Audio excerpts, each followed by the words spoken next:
Hey guys, this is Bhupendra Singh and welcome to let's crack UPSC CSC Hindi. और आप सभी का स्वागत है। तो कैसे हैं आप सभी? आशा करता हूं कि आप सभी अच्छे होंगे। सभी को गुड मॉर्निंग।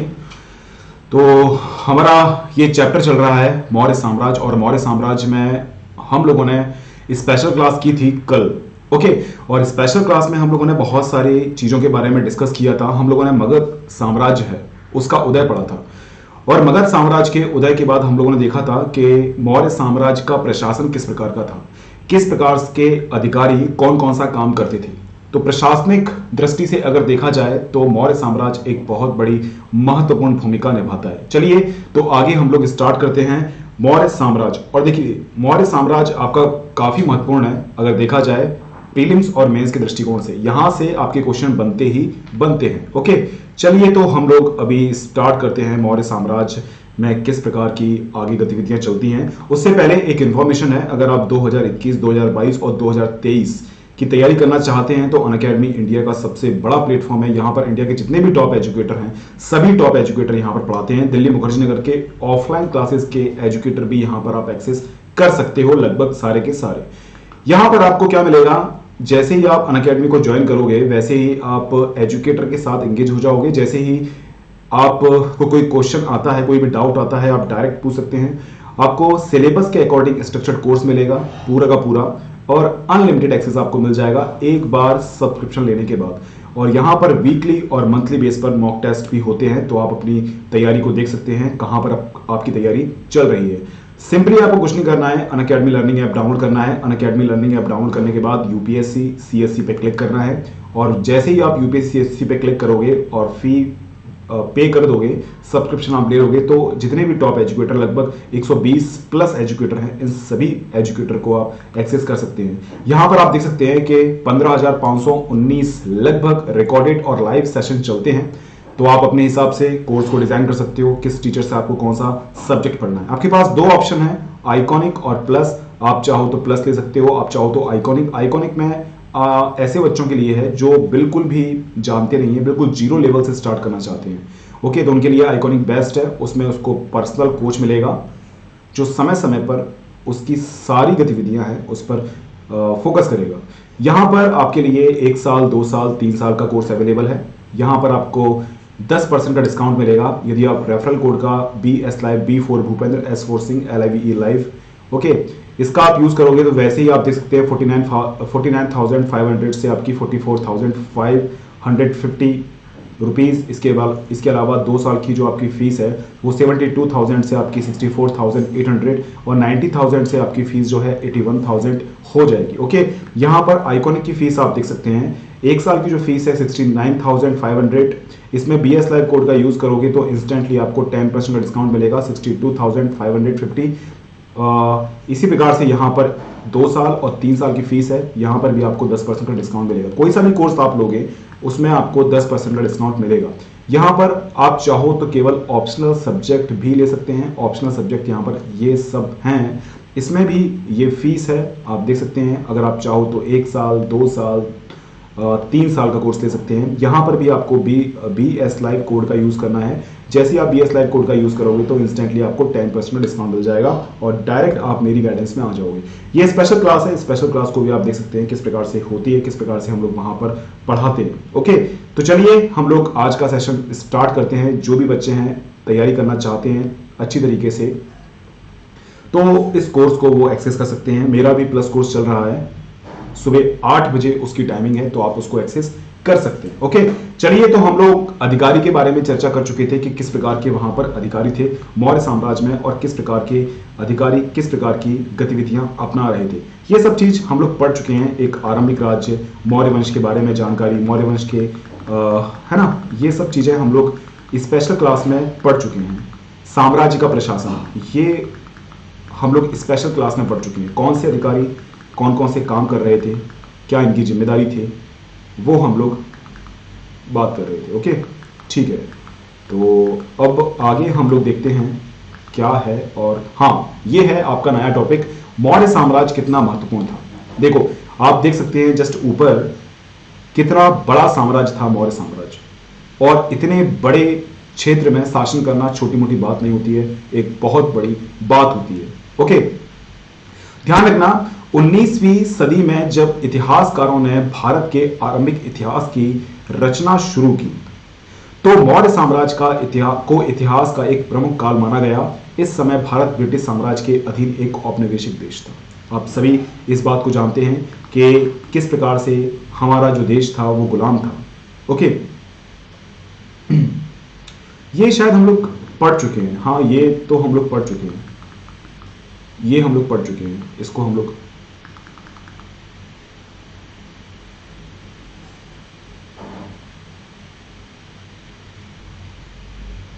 एक मिनट रुको, एक बार कंफर्म करने दो मुझे कि कहां तक हम लोग पढ़ चुके हैं।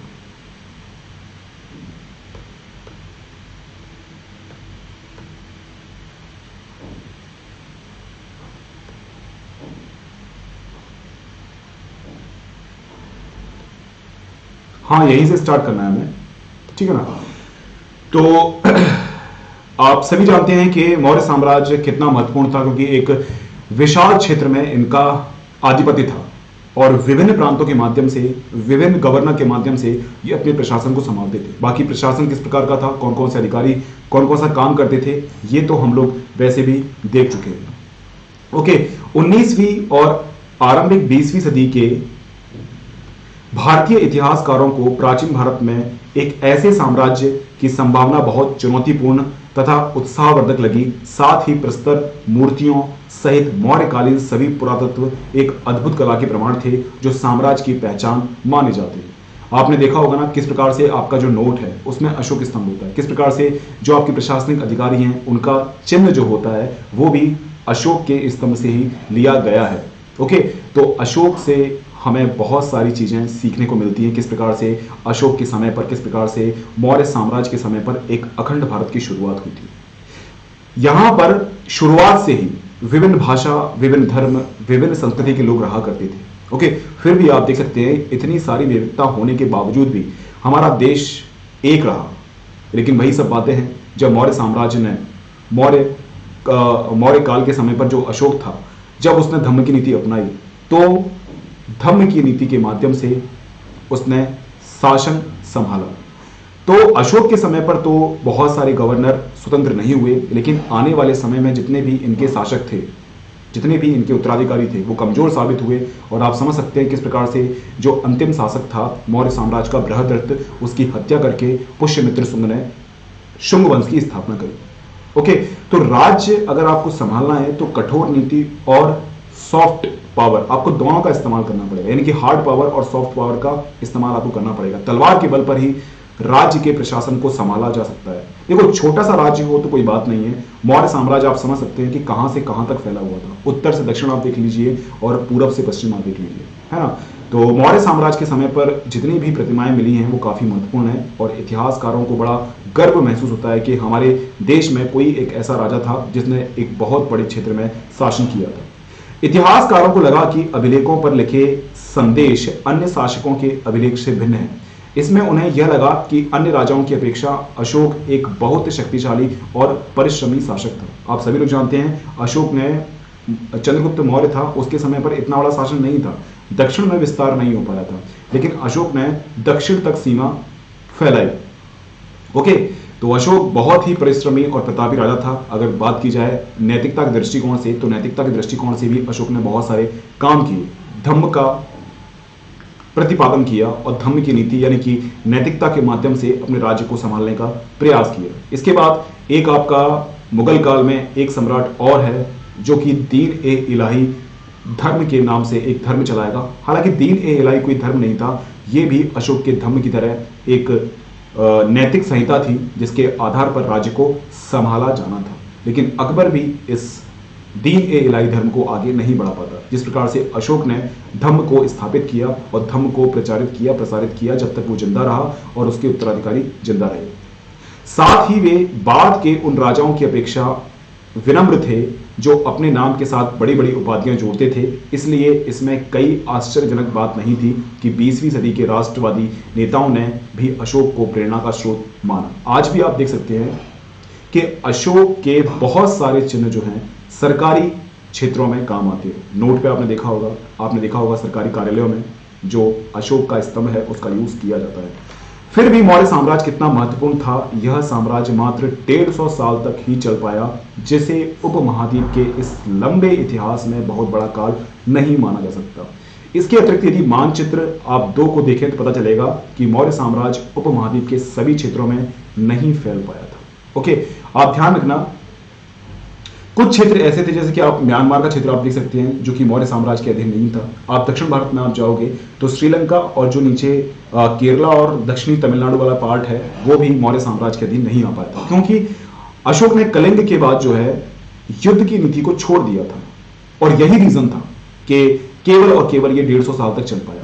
अगर आने वाले समय में अगर कोई उत्तराधिकारी ऐसा होता जो राज्य को एक सुदृढ़ नीति के माध्यम से चलाता तो मौर्य साम्राज्य एक लंबे समय तक शासन कर सकता था, क्योंकि उस समय पर कौटिल्य ने जो भी प्रशासनिक, आर्थिक और राजनीतिक नीतियां बनाई थी वो इतनी अच्छी थी कि आज के समय में भी अगर उसको अपनाया जाए तो प्रशासन में भ्रष्टाचार कम हो जाएगा। ओके, ये जो जातिगत हिंसा चलती है, ये जो सांप्रदायिकतावाद चलती है, ये जो धर्म जाति के हिसाब से इंसानों को बांट दिया गया है राजनेताओं ने, ओके, अगर चाणक्य के, कौटिल्य के अर्थशास्त्र के हिसाब से प्रशासनिक नीतियां बनाई जाएं तो काफी हद तक भ्रष्टाचार को कम किया जा सकता है और हमारा देश विकासशील की श्रेणी से बढ़कर विकसित देश की श्रेणी में आ सकता है। तो अर्थशास्त्र में लिखी गई जो बातें हैं चाणक्य के द्वारा आज भी सार्थक सिद्ध होती है। यूपीएससी क्वेश्चन बना सकता है जिस प्रकार से उसने बनाया था क्वेश्चन कि हड़प्पा सभ्यता की नगरीकृत व्यवस्था है, उससे आधुनिक वर्तमान में हम लोग क्या सीख सकते हैं। इसी प्रकार से वो कौटिल्य के अर्थशास्त्र का जो प्रशासन है उससे कंपैरिजन करवा सकता है यूपीएससी कभी भी। मेंस में ऐसा क्वेश्चन बना सकता है। यूपीएससी में अक्सर ऐसे ही क्वेश्चन पूछे जाते हैं, ध्यान रखना इस बात को।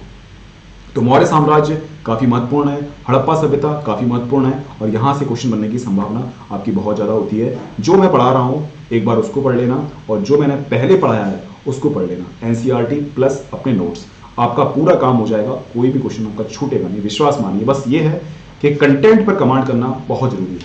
यहां तक कि साम्राज्य की सीमा के अंतर्गत भी नियंत्रण एक समान नहीं था।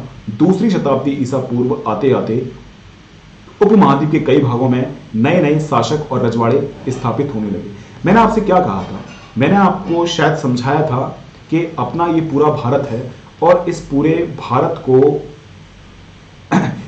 भारत को संभालने के लिए आप सभी लोग जानते हैं कि अपना जो मौर्य साम्राज्य था वो एक बहुत बड़े क्षेत्र में फैला हुआ था। अब बहुत बड़े क्षेत्र को डायरेक्टली कोई शासक है चला नहीं सकता ना, तो धीरे धीरे यहां पर क्या है, प्रांत बनने लगे और प्रांत के यहां पर गवर्नर नियुक्त होने लगे।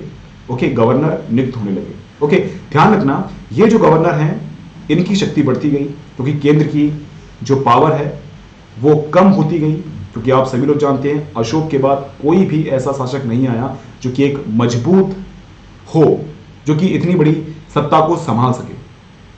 तो ध्यान रखना, ये जो गवर्नर थे धीरे धीरे अपने आप को जो है स्वतंत्र घोषित करने लगे और हमारा भारत देश फिर छोटे छोटे खंडों में विभाजित हो गया। आप ध्यान रखना, मौर्य साम्राज्य के अंदर से ही निकले थे बहुत सारे वंश जिन्होंने स्वतंत्र राज्य की स्थापना की थी। ओके, ये तो चलता रहेगा, आप ध्यान रखना। सामंत आएंगे और ये सामंत अपने आप को स्वतंत्र घोषित कर देंगे। देखो, यही चीज आपको मौर्य साम्राज्य में देखने को मिलेगी, यही चीज आपको गुप्त काल में देखने को मिलेगी, यही चीज आपको जो है चोल काल में देखने को मिलेगी, यही चीज आपको सल्तनत काल में देखने को मिलेगी और यही चीज आपको मुगल काल में देखने को मिलेगी। जैसे ही कोई केंद्रीय सत्ता कमजोर होती है, उत्तराधिकारी पावरफुल नहीं हो पाता है, वैसे ही गवर्नर यानी कि सामंत अपने आप को स्वतंत्र घोषित करना स्टार्ट कर देते हैं। ओके, या आपने मुगल काल में भी देखा होगा या आपने सल्तनत काल में भी देखा होगा। ओके, तो राजा आते हैं, साम्राज्य का निर्माण करते हैं और फिर मरने के बाद उनके उत्तराधिकारी अगर मजबूत नहीं होते हैं तो यही सामंत अपने आप को स्वतंत्र घोषित कर देते हैं। और ये सामंती व्यवस्था की जो शुरुआत है ना, ये मौर्य साम्राज्य से स्टार्ट हो चुकी थी और आते आते ये चोल काल में स्पष्ट रूप से सामने आई। चोल काल में सामंतों के पास राजस्व की शक्ति हो गई, सैनिक रखने की शक्ति मिल गई उनको, ओके, उनको टैक्स लगाने का अधिकार मिल गया, तो आप समझ सकते हैं कि राजा के अधीन एक उपराजा जो मौका देखते से ही अपने आप को स्वतंत्र घोषित कर देगा।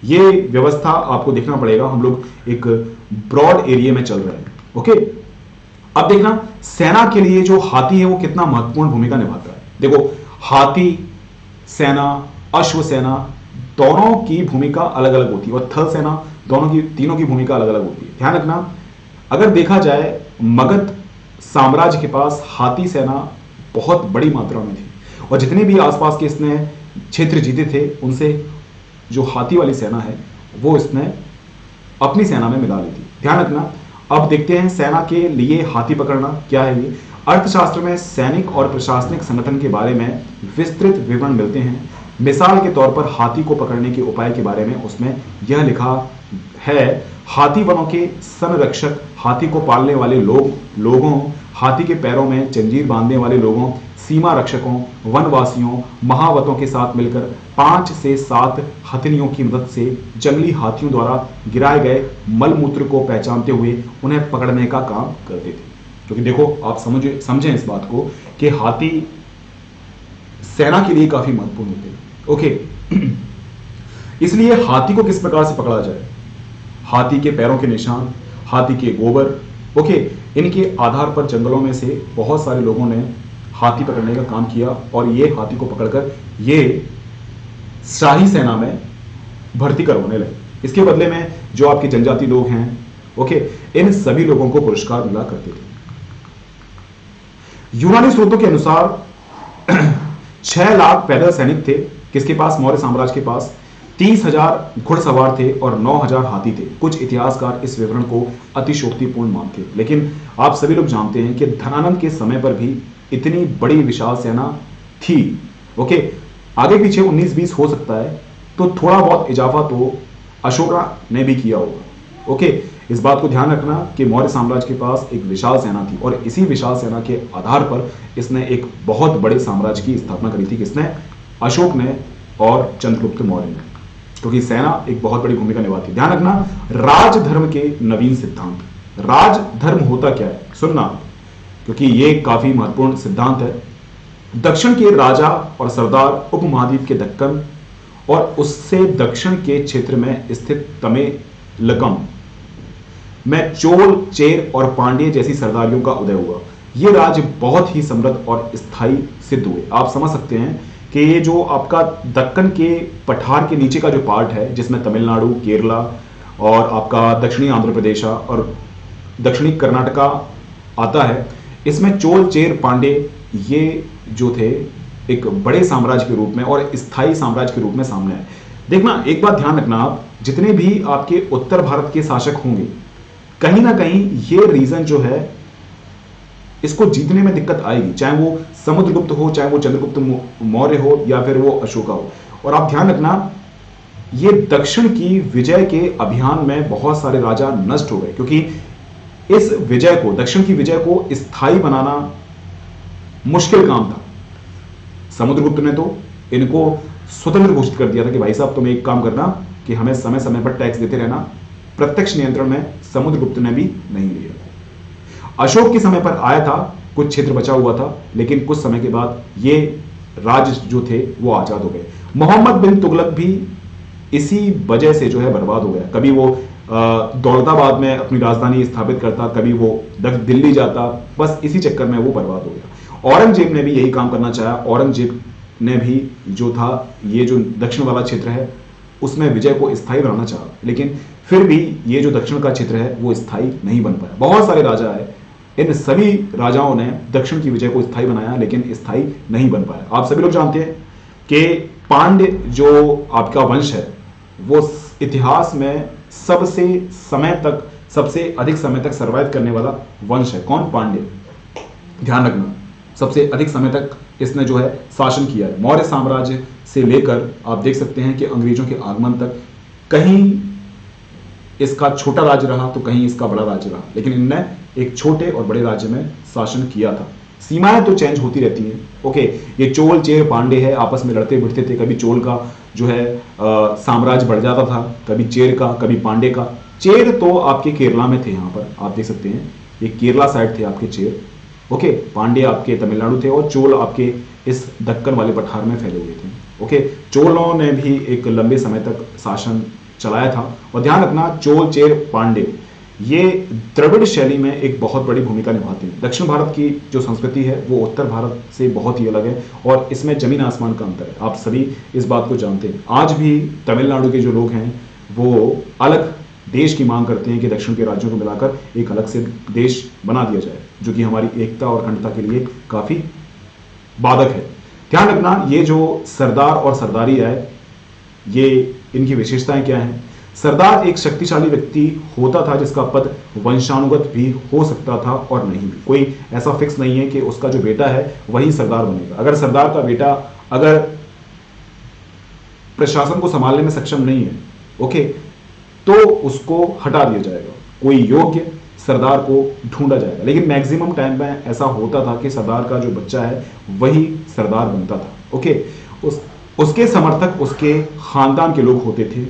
सरदार के कार्यों में विशेष अनुष्ठान का संचालन, युद्ध के समय नेतृत्व करना, विवादों को सुलझाने में मध्यस्थता की भूमिका निभाना शामिल है। यानी कि सरदार का काम क्या है? सरदार का काम यह है कि भाई बहुत सारे अनुष्ठान होंगे, जो आपके धार्मिक कार्य होंगे, उसको संपन्न करवाना, दान धर्म देना, इसके अलावा युद्ध में सेना का नेतृत्व करना, इसके अलावा अगर कोई केंद्र में सत्ता है तो उस सत्ता के लिए जो है मध्यस्थ की भूमिका निभाना। इसके अलावा जो भी उसके अधीन आने वाली जनता थी, उन सभी जनता से ये जो सरदार था वो भेंट लिया करता था।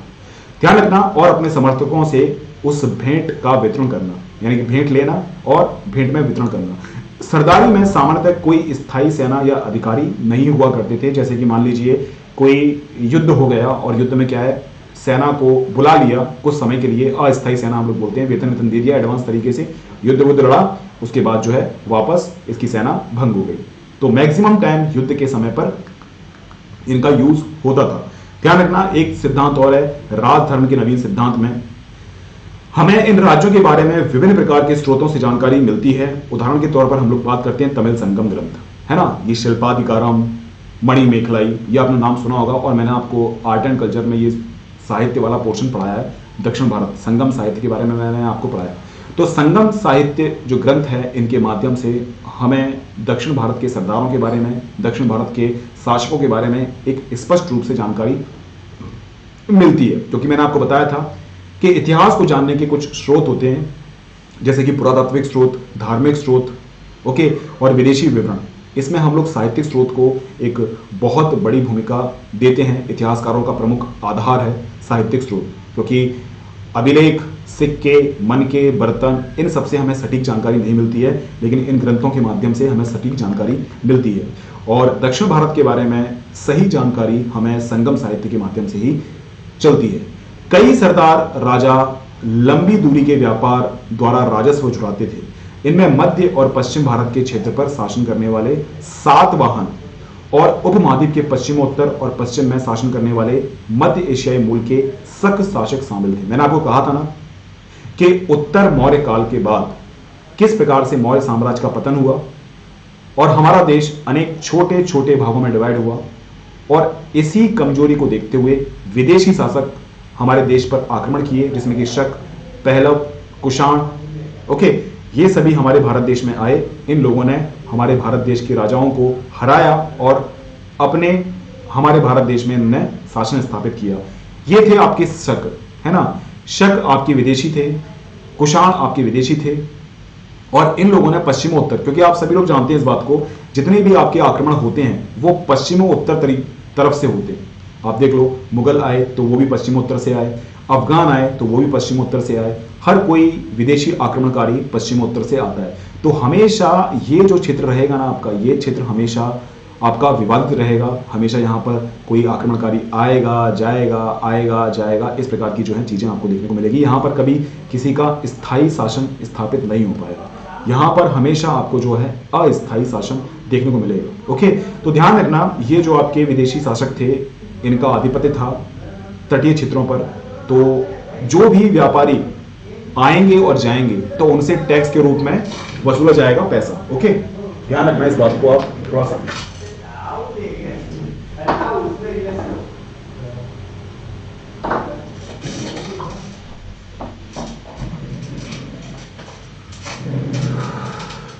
ओके, तो ये इनका जो आय का एक प्रमुख स्रोत था वो था टैक्स, ठीक है ना। तो जो भी व्यापार वगैरह होगा इन सभी व्यापारों पर ये टैक्स लगाएंगे और अपना रेवेन्यू लेंगे। बाकी तो आपका भूमि राजस्व तो कॉमन सी चीजें हैं, सारे के सारे राजा आएंगे वो भूमि से अपना टैक्स वसूलेंगे।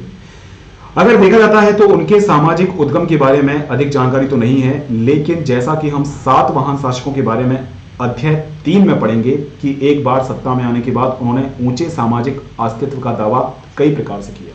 देखो, ये विदेशी शासक थे, ये खानाबदोश थे, यानी कि लूटपाट की, और लूटपाट करने के बाद जो है धन बल लूटा, और लूटने के बाद जो है ये ऐशो आराम की जिंदगी जी रहे। फिर धन खत्म हुआ, फिर लूटपाट की, नए क्षेत्र को जीता, फिर खाया पिया आराम से, और फिर इसी प्रकार से ये हमारे भारत देश में आए थे विदेशी शासक, क्योंकि इन विदेशी शासक को मालूम था कि हमारे भारत देश में धन काफी ज्यादा है, सोना काफी ज्यादा है।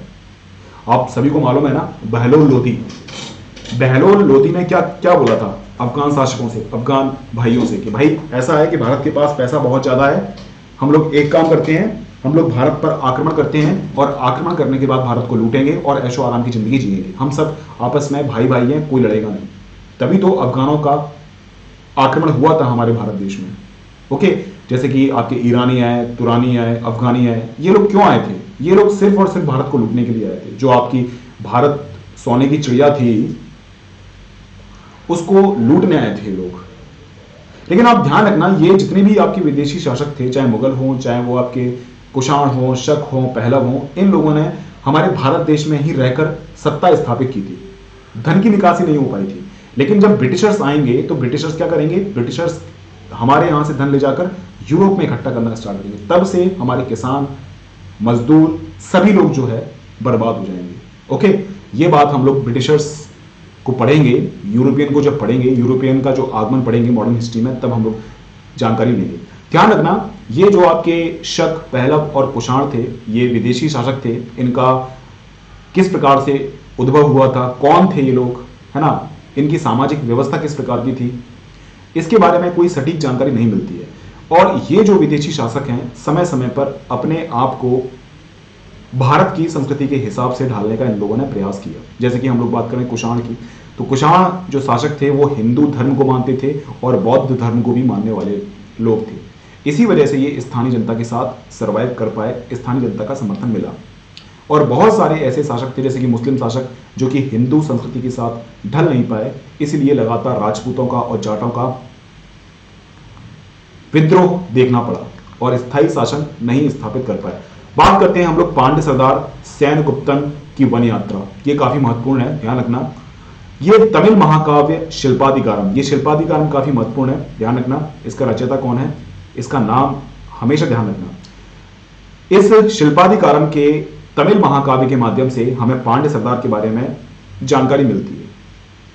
जब वह वन की यात्रा पर थे तो लोग नाचते गाते हुए पहाड़ों से उतरे, ठीक उसी तरह जैसे कि पराजित लोग विजय का आदर करते हैं। वे अपने साथ उपहार लाए, जिनमें हाथी दांत, सुगंधित लकड़ी, हिरणों के बाल से बने चंवर, मधु, चंदन, गेरू, सुरमा, हल्दी, इलायची, मिर्च आदि वस्तुएं थीं। वे अपने साथ नारियल, आम, जड़ी बूटी, फल, प्याज, गन्ना, फूल, सुपारी, केला, बागों के बच्चे, केला, बागों के बच्चे, शेर, हाथी, बंदर, भालू, हिरण, कस्तूरी मृग, लोमड़ी, मोर, जंगली मुर्गे, बोलने वाले तोते आदि भी लेकर आए थे।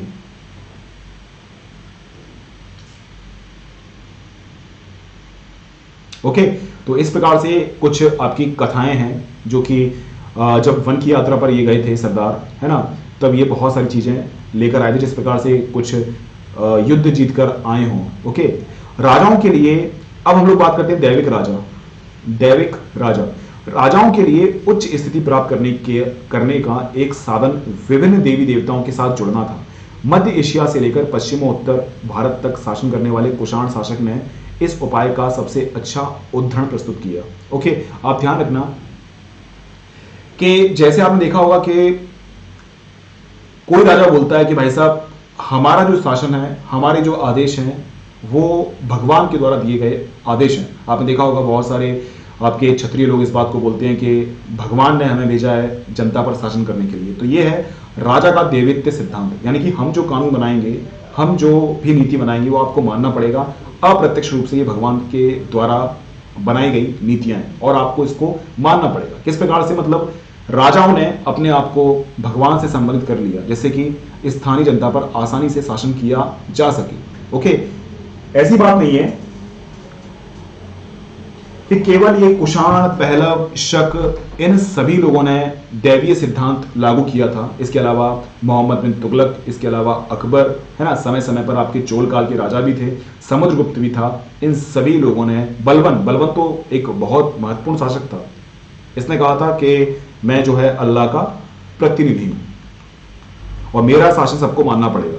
कुषाण इतिहास की रचना अभिलेखों, साहित्य परंपरा के माध्यम से की गई।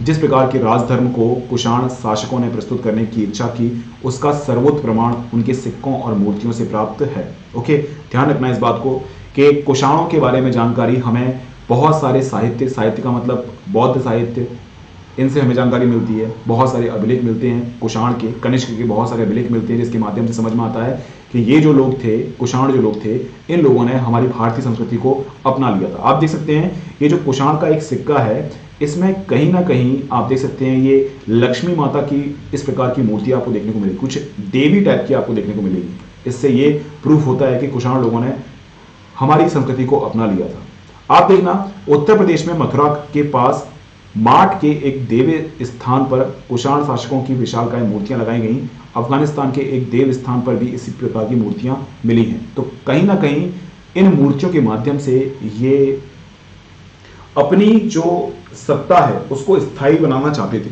जिससे कि आम जनता का समर्थन प्राप्त हो सके। ओके, बड़ी बड़ी, जैसे कि आप पल्लव, आप उसमें जाओगे पल्लव काल में, है ना, पहलव नहीं बोल रहा हूं, पल्लव काल में आप जाओगे और कला और संस्कृति में हम लोग पढ़ते हैं कि रथ नियोजन जो उनकी एक विशिष्ट शैली थी मंदिर निर्माण की, उसमें देवी देवताओं के साथ इन लोगों ने अपनी मूर्ति भी स्थापित की थी। तो इसका उद्देश्य क्या था कि आम जनता राजा के प्रति सम्मान दिखाएं, यह इनका प्रमुख उद्देश्य था। और यह परंपरा कनिष्क के समय पर, कुषाण के समय पर प्रारंभ हो चुकी थी। कुछ इतिहासकारों का मानना है कि इन मूर्तियों के जरिए कुषाण स्वयं को देवीय तुल्य प्रस्तुत करना चाहते थे। कई कुषाण शासकों ने अपने नाम के आगे देवपुत्र की उपाधि ली, यानी कि देवताओं के पुत्र। आप मिस्र की संस्कृति आप देखोगे, आप यूनान की देखोगे, तो कई प्रथाएं प्रचलित थी कि पहले के समय पर भगवान यहां पर शासन किया करते थे, फिर एक समय के बाद भगवान चले गए यहां से और कुछ लोगों को जो है शासन करने के लिए छोड़ दिया, और ये वही लोग हैं देवपुत्र, यानी कि देवताओं के पुत्र। तो ऑब्वियसली जनता जो है इनके शासन को मानेगी। जनता क्यों नहीं मानेगी इनके शासन को? देवताओं का आदेश है वो। तो इस प्रकार से ऐसा नहीं कि हमारे भारत देश में ही इस प्रकार से शासन किया गया। इसके अलावा यूनान में आप जाओगे, मिस्र में आप जाओगे, मिस्र में तो एक सभ्यता है, वो जाने कौन कौन सी बातों को मानती है कि पहले के समय पर ये भगवान थे, भगवान का शासन था, और देवी देवता जो थे वो 6-6 फीट लंबे, 8-8 फीट लंबे हुआ करते थे, और उनका जो खून था वो जो खून था उनकी नसों में, वो खून नहीं था, वो सोना भरा हुआ था। ऐसी प्रकार की जो कथाएं हैं वो चलती रहती हैं, ध्यान रखना। तो इसी प्रकार से हमारे भारत देश में भी बहुत सारे शासक आए, जैसे कनिष्क बेस्ट एग्जांपल है। इन कनिष्क ने भी जो है बहुत सारी प्रतिमाएं बनाई अपनी, और प्रतिमाओं के माध्यम से ये प्रूफ करना चाहा कि हम लोग जो है देवताओं के प्रतिनिधि हैं। उन्होंने कभी कभी जो है देवपुत्र की उपाधि भी धारण की। ओके, संभवतः वे चीन शासकों से प्रेरित हुए होंगे जो स्वयं को स्वर्गपुत्र कहते थे। तो ऐसा नहीं कि मतलब कि आपका मिस्र में या फिर मध्य एशिया में या फिर यूनान में इस प्रकार की परंपराएं चली हों।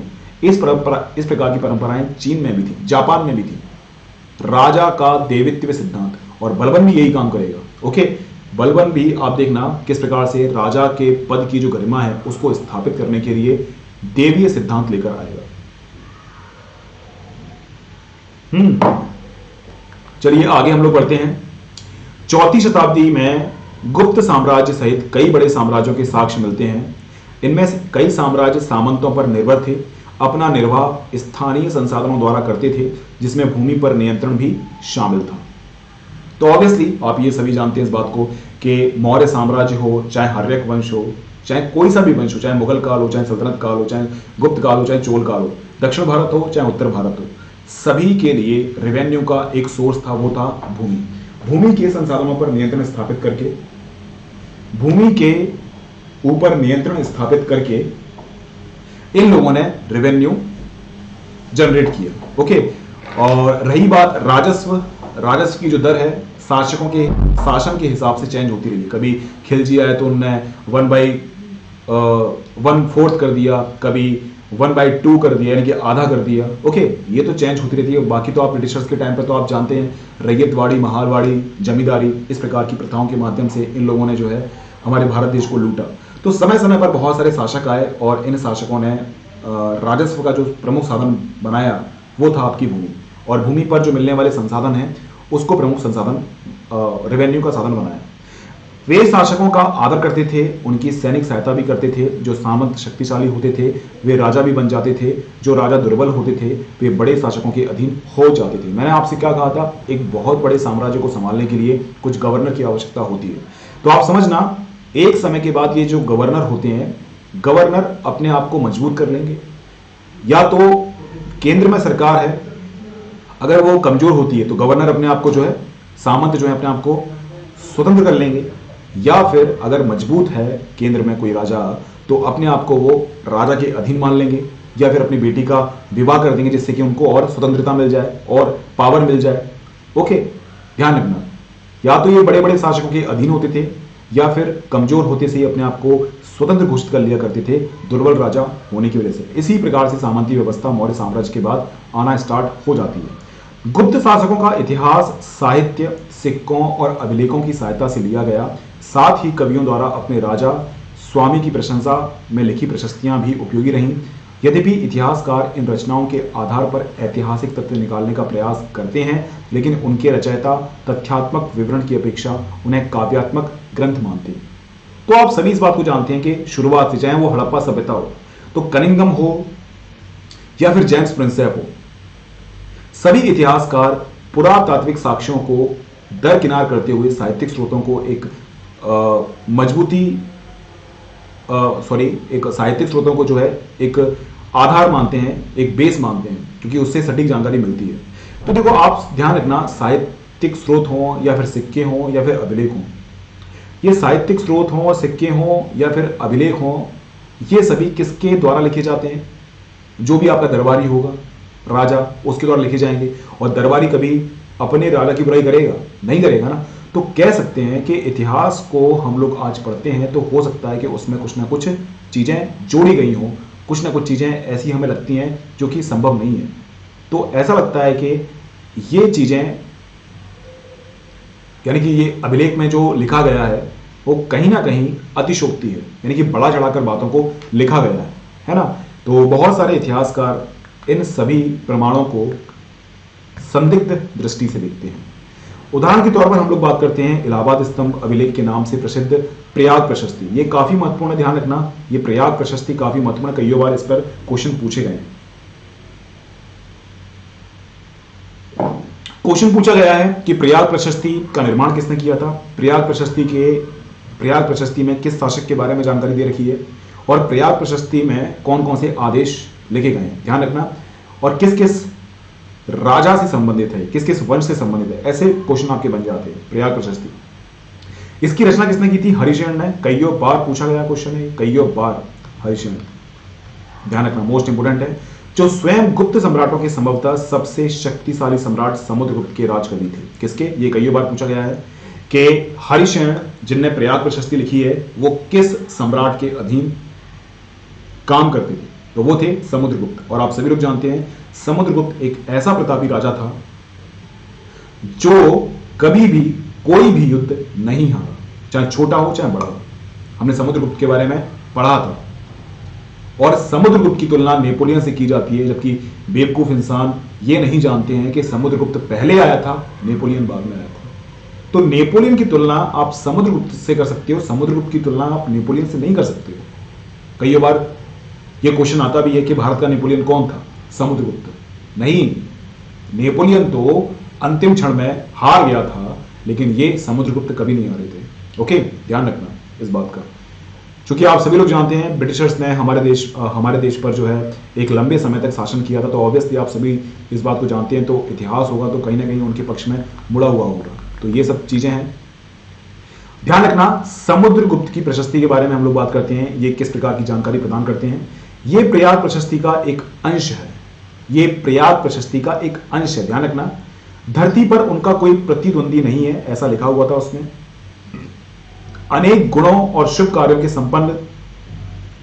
कार्यों से संपन्न उन्होंने अपने पैरों के तलवे से अन्य राजाओं के यश को मिटा दिया। मैंने आपसे कहा था, जब मैंने आपको पढ़ाया था एंशिएंट हिस्ट्री, याद कीजिए, मैंने आपको पढ़ाया था कि किस प्रकार से इसने हर राज्य के लिए अलग अलग नीति अपनाई। जैसे कि हम लोग बात करते हैं कि जैसे मान लीजिए कोई मजबूत राज्य है, कि कोई शासक जो है मजबूत है, तो ये उससे क्या करेंगे, संधि कर लेंगे। अगर कोई दुर्बल राजा है तो ये जो है उससे क्या करेंगे, उस पर आक्रमण करके अपने राज्य में ला लेंगे। और कुछ ऐसे राज्य जो कि सीमावर्ती राज्य हैं, है ना, उससे ये विवाह संबंध स्थापित कर लेंगे, अपनी कन्याओं को विवाहित कर देंगे या फिर खुद उनकी कन्याओं से विवाह कर लेंगे। ओके, तो आप देख सकते हैं कि हर एक राज्य से समुद्रगुप्त ने अलग अलग नीति अपनाई, और यही रीजन था जिसकी वजह से समुद्रगुप्त का साम्राज्य एक विशाल साम्राज्य था। अशोक के बाद एक विशाल साम्राज्य किसने स्थापित किया था, वो था गुप्त वंश का प्रतापी शासक समुद्रगुप्त। इसके बाद मुगल का जो अकबर है, अकबर भी कुछ इसी प्रकार की नीति अपनाता है। अकबर जाटों के साथ, अकबर राजपूतों के साथ अच्छे संबंध बनाता है, वैवाहिक संबंध बनाता है, और प्यार के माध्यम से, यानी कि प्रेम, यानी कि कुछ राज्य ऐसे थे जो उसने प्यार से जीत लिए, यानी कि वैवाहिक संबंध के माध्यम से जीत लिए, किसी के साथ संधि कर ली, और जो ऐसे राज्य थे जो नहीं माने उनको युद्ध में हरा दिया। तो कुछ इस प्रकार की चीजें आपको अकबर के समय पर भी देखने को मिलेगी। औरंगजेब ये राजपूत नीति और भारतीयों से संबंध सही स्थापित नहीं कर पाया, इसी वजह से औरंगजेब के बाद के जितने भी शासक आए वो मुगल साम्राज्य के पतन को नहीं रोक पाए। ओके, ये कुछ तारीफें लिखी हैं समुद्रगुप्त के बारे में, ध्यान रखना कि उनके कोमल हृदय को भक्ति और विनय से ही वश में किया जा सकता था। वे करुणा से भरे हुए थे, वे अनेक सहस्त्र गायों के दाता थे। यानी कि अगर कहा जाए कि समुद्रगुप्त जो है, मौर्य नहीं सॉरी, समुद्रगुप्त जो है केवल और केवल प्रतापी शासक थे, ऐसा नहीं था। उन्होंने आर्ट एंड कल्चर के क्षेत्र में भी काफी महत्वपूर्ण भूमिका निभाई। उन्होंने कई मंदिर, कई स्थापत्य का निर्माण करवाया, और खुद समुद्रगुप्त एक अच्छे वीणा वादक थे। एक सिक्का मिलता है, इस सिक्के पर समुद्रगुप्त को वीणा बजाते हुए दिखाया गया है। तो ये दान धर्म भी काफी अच्छे करते थे। रही बात कि ये अपनी जनता के प्रति जो है काफी लॉयल भी थे, ईमानदार थे, है ना, और इन्होंने काफी सड़कें बनवाई, मंदिर, स्कूल, ये सभी चीजें इनने काफी करवाई। दान धर्म में भी काफी आगे थे, यानी कि मल्टी टैलेंटेड इंसान थे समुद्रगुप्त। उनके मस्तिष्क की दीक्षा दीन दुखियों और विरणियों और पीड़ितों के उद्धार के लिए की गई थी। वे मानवता के लिए दिव्यमान उदारता की प्रतिमूर्ति थे। वे देवताओं में कुबेर, यानी कि धन देव, यानी कि आप समझ सकते हैं कि समुद्रगुप्त के पास पैसा बहुत ज्यादा था, क्योंकि एक बहुत बड़ा विशाल साम्राज्य था, और इस बड़े विशाल साम्राज्य से रेवेन्यू जनरेट होके आता था समुद्रगुप्त के पास में। इसी प्रकार से इनकी जो तुलना है कई देवताओं के साथ की गई है। वरुण के साथ की गई है जो कि समुद्र के देवता हैं, इंद्र के साथ की गई है जो कि वर्षा के देवता हैं, और यम यानी कि मृत्यु, यानी कि ऐसे राज्य जो कि विरोध करते हैं समुद्रगुप्त के शासन का, उसको ये हरा भी देते हैं।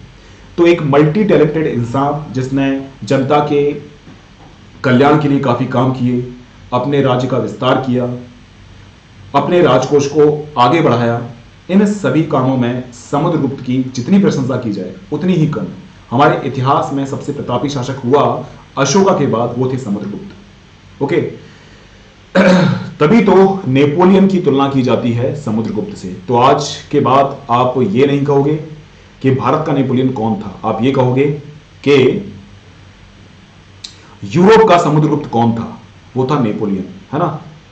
तो हमारे इतिहास को इन लोगों ने ऐसा बर्बाद किया है ना इन लोगों ने। अब ध्यान रखना, अब हम लोग बात करते हैं बदला हुआ देहात, किस प्रकार से जो देहात बदलता है। जनता में राजा की छवि की हम लोग बात करें, जनता में राजा की छवि किस प्रकार की थी। ओके, किस प्रकार से जनता राजा का अभिवादन करती थी, क्या जनता के लिए राजा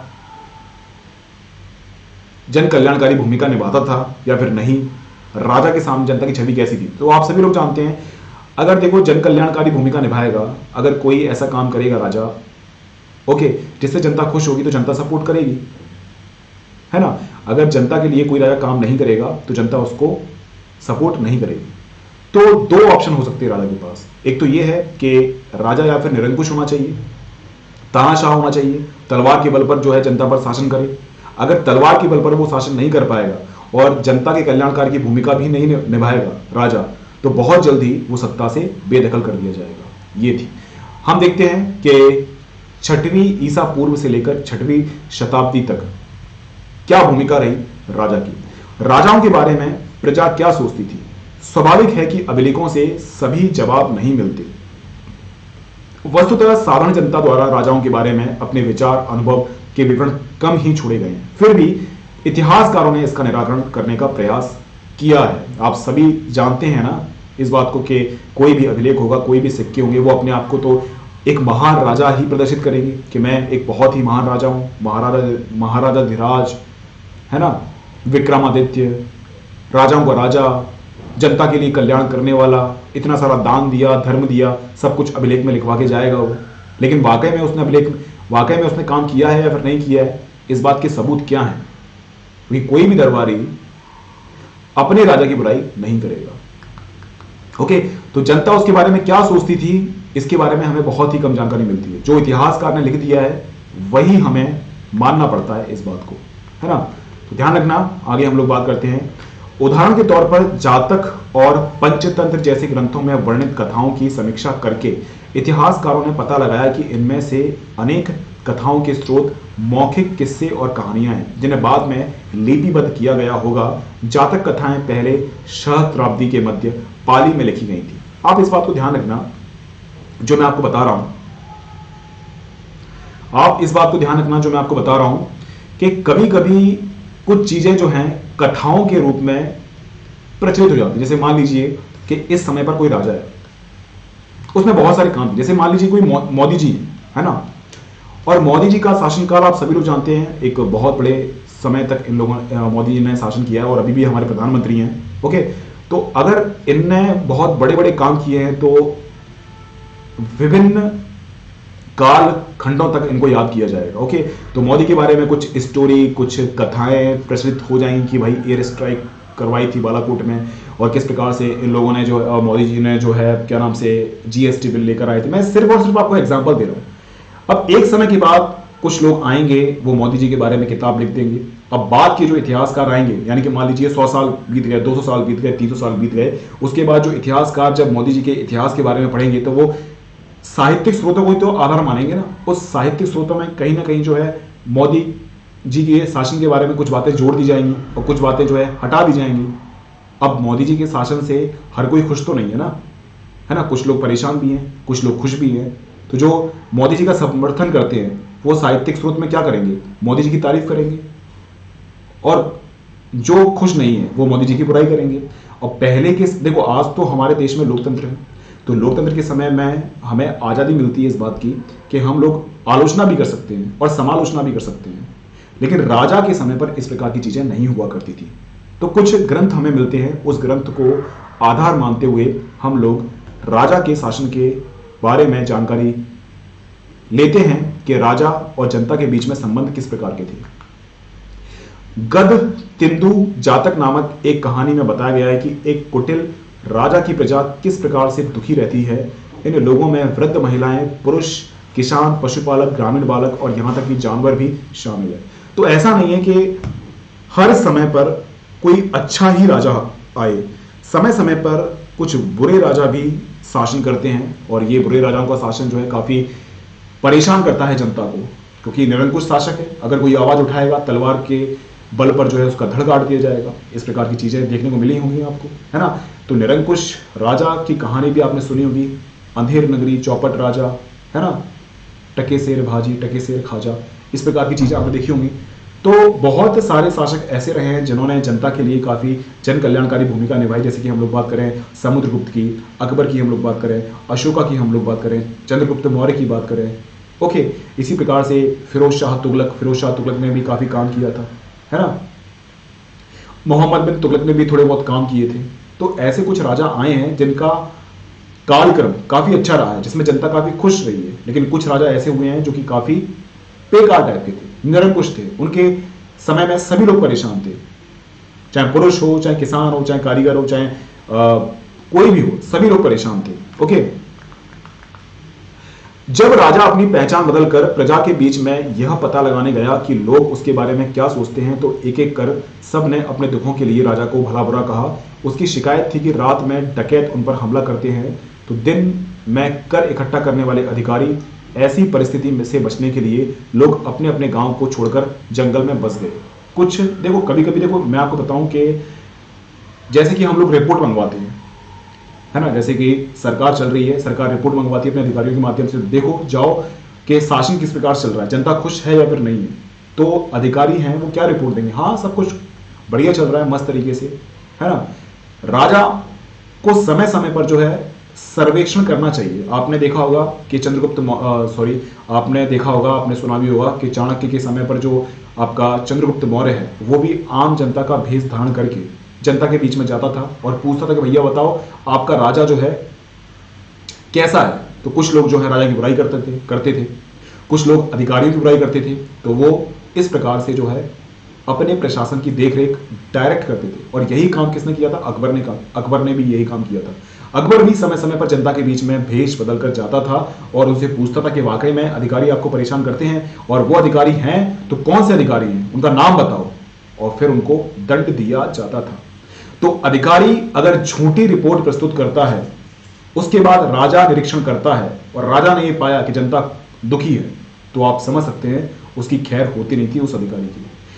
तो इस प्रकार की चीजें अगर गलत चल रही हैं तो राजा समय समय पर खुद निरीक्षण करता था। इससे क्या है कि भ्रष्टाचार की जो गतिविधियां होती हैं वो उसमें कमी काफी आती है। जो अधिकारी वगैरह लोग होते हैं वो डरना स्टार्ट कर देते हैं कि यार कभी भी जो है राजा आ जाएगा, निरीक्षण कर लेगा, जनता ने अगर हमारा नाम ले दिया तो हम तो वैसे ही फंस जाएंगे, है ना। तो कभी कभी ये केस हुआ करता था कि जनता जो है अपना गांव छोड़कर जंगल में चली जाया करती थी। तो राजा सोचता कि भाई जनता जो है जंगल में क्यों जा रही है। तब राजा ने पता किया कि भाई साहब ऐसा चल रहा है कि अधिकारी लोग परेशान कर रहे हैं और रात में जो डकैत लोग हैं वो हमें लूट के ले जाते हैं। तो क्या मतलब है आपके देश में रहने का, आपके राज्य में रहने का, इससे अच्छा तो हम जंगल में रह लेते हैं, कम से कम सुरक्षित तो महसूस करेंगे हम लोग। ऊपर से हम आपको टैक्स भी दे रहे हैं तो हमें सुरक्षा मिलना चाहिए ना। तो इस प्रकार की गतिविधियां आपको देखने को मिलेंगी। जैसा कि इस कथा से पता चलता है कि राजा और प्रजा, विशेषकर ग्रामीण के बीच संबंधपूर्ण तनाव हुआ करते थे, क्योंकि शासक अपने राजकोष को भरने के लिए बड़े बड़े कर की मांग करते थे, जिससे किसान खासतौर पर त्रस्त रहते थे। देखो मैं आपको बताऊं इस बात को कि राजा के पास प्रमुख स्रोत क्या था, वो थी भूमि की उपज। ओके, तो देखो ऐसा है कि राजा को एक विशाल सेना रखनी है, क्योंकि विशाल सेना के माध्यम से ही वो अपने राज्य की सुरक्षा कर सकता है, या फिर अपने क्षेत्र का विस्तार करना चाहता है तो उसके लिए भी उसको विशाल सेना की आवश्यकता पड़ेगी। अब विशाल सेना के खर्चे के लिए उसको पैसे की आवश्यकता पड़ेगी ना। अब ये पैसा कहां से लेकर आएगा, ये आम जनता से पैसा लेकर आएगा। तो समय समय पर आम जनता से पैसा वसूला जाता था और इससे आम जनता काफी परेशान थी। ओके, कभी कभी जो है 1/2 हिस्सा कर के रूप में लिया जाता था। कभी कभी कुछ अच्छे राजा हुआ करते थे, वो 1/6 भाग लिया करते थे। ओके, तो आप ध्यान रखना। तो जनता काफी परेशान थी और इसी प्रकार से जनता और राजा के बीच का जो संबंध है वो लगातार बिगड़ता गया। इस जातक कथा से पता चलता है कि इस संकट से बचने का एक उपाय जंगल की ओर भाग जाना होता था। इसी बीच करों की बढ़ती मांगों को पूरा करने के लिए किसानों ने उपज बढ़ाने के और उपाय ढूंढने शुरू किए। क्योंकि देखो ऐसा है कि अब टैक्स तो आपको देना ही पड़ेगा। मान लीजिए किसी ने 1/2 हिस्सा टैक्स बढ़ा दिया, है ना। अब राज्य में रहना है तो टैक्स देना पड़ेगा। तो किसानों ने क्या किया, किसानों ने उपज बढ़ाने का कोई दूसरा तरीका देखा कि हम लोग फसल चक्र को अपनाएं, है ना, या फिर ऐसी उपज पैदा करें जो कि कम सिंचाई में अच्छी उपज दे दे। ओके, या फिर हम लोग एक काम करते हैं, व्यापारिक फसल उगाते हैं। इससे क्या है, हमें लाभ हो, इससे राजा को हम लोग टैक्स भी दे दें और हमारे पास पैसा भी बच जाए। तो इस प्रकार की खोज बढ़ाने के लिए, इस प्रकार का जो है तरीका ढूंढने के लिए किसान काफी प्रोत्साहित हुए और इससे राज्य की आय काफी बढ़ी। ओके, ध्यान रखना, एक हम लोग बात करते हैं गुजरात की सुदर्शन झील के बारे में, क्योंकि समय समय पर राजा होते हैं वो जन कल्याणकारी भूमिका निभाते हैं और समय समय पर उपज के लिए जहां पर सिंचाई के लिए पर्याप्त जल नहीं उपलब्ध होता है तो वहां पर कभी कभी कृत्रिम जलाशय जो है इसका निर्माण भी करवा दिया जाता है। उसी में से एक जन कल्याणकारी भूमिका निभाई थी एक राजा ने, उसका नाम मैं बताऊंगा अभी, उसने सुदर्शन झील का निर्माण करवाया। इसको हम लोग कृत्रिम जलाशय बोलते हैं। ध्यान रखना, इसके बारे में हमें जानकारी एक अभिलेख है जो कि संस्कृत भाषा में लिखा हुआ है, उससे हमें जानकारी मिलती है ना। एक शासक था आपका रुद्रदमन, उनकी उपलब्धियों का उल्लेख इस अभिलेख में होता है। ओके, उसके माध्यम से हमें मालूम चलता है कि भाई इसने सुदर्शन झील का निर्माण करवाया था। किसके लिए करवाया था? सिंचाई के लिए। ये जो अभिलेख है इसमें आपको कहा गया था कि इस अभिलेख में कहा गया था कि जलोद्धारक और तटबंध वाली इस झील का निर्माण मौर्य काल में एक स्थानीय राज्यपाल के द्वारा करवाया गया था।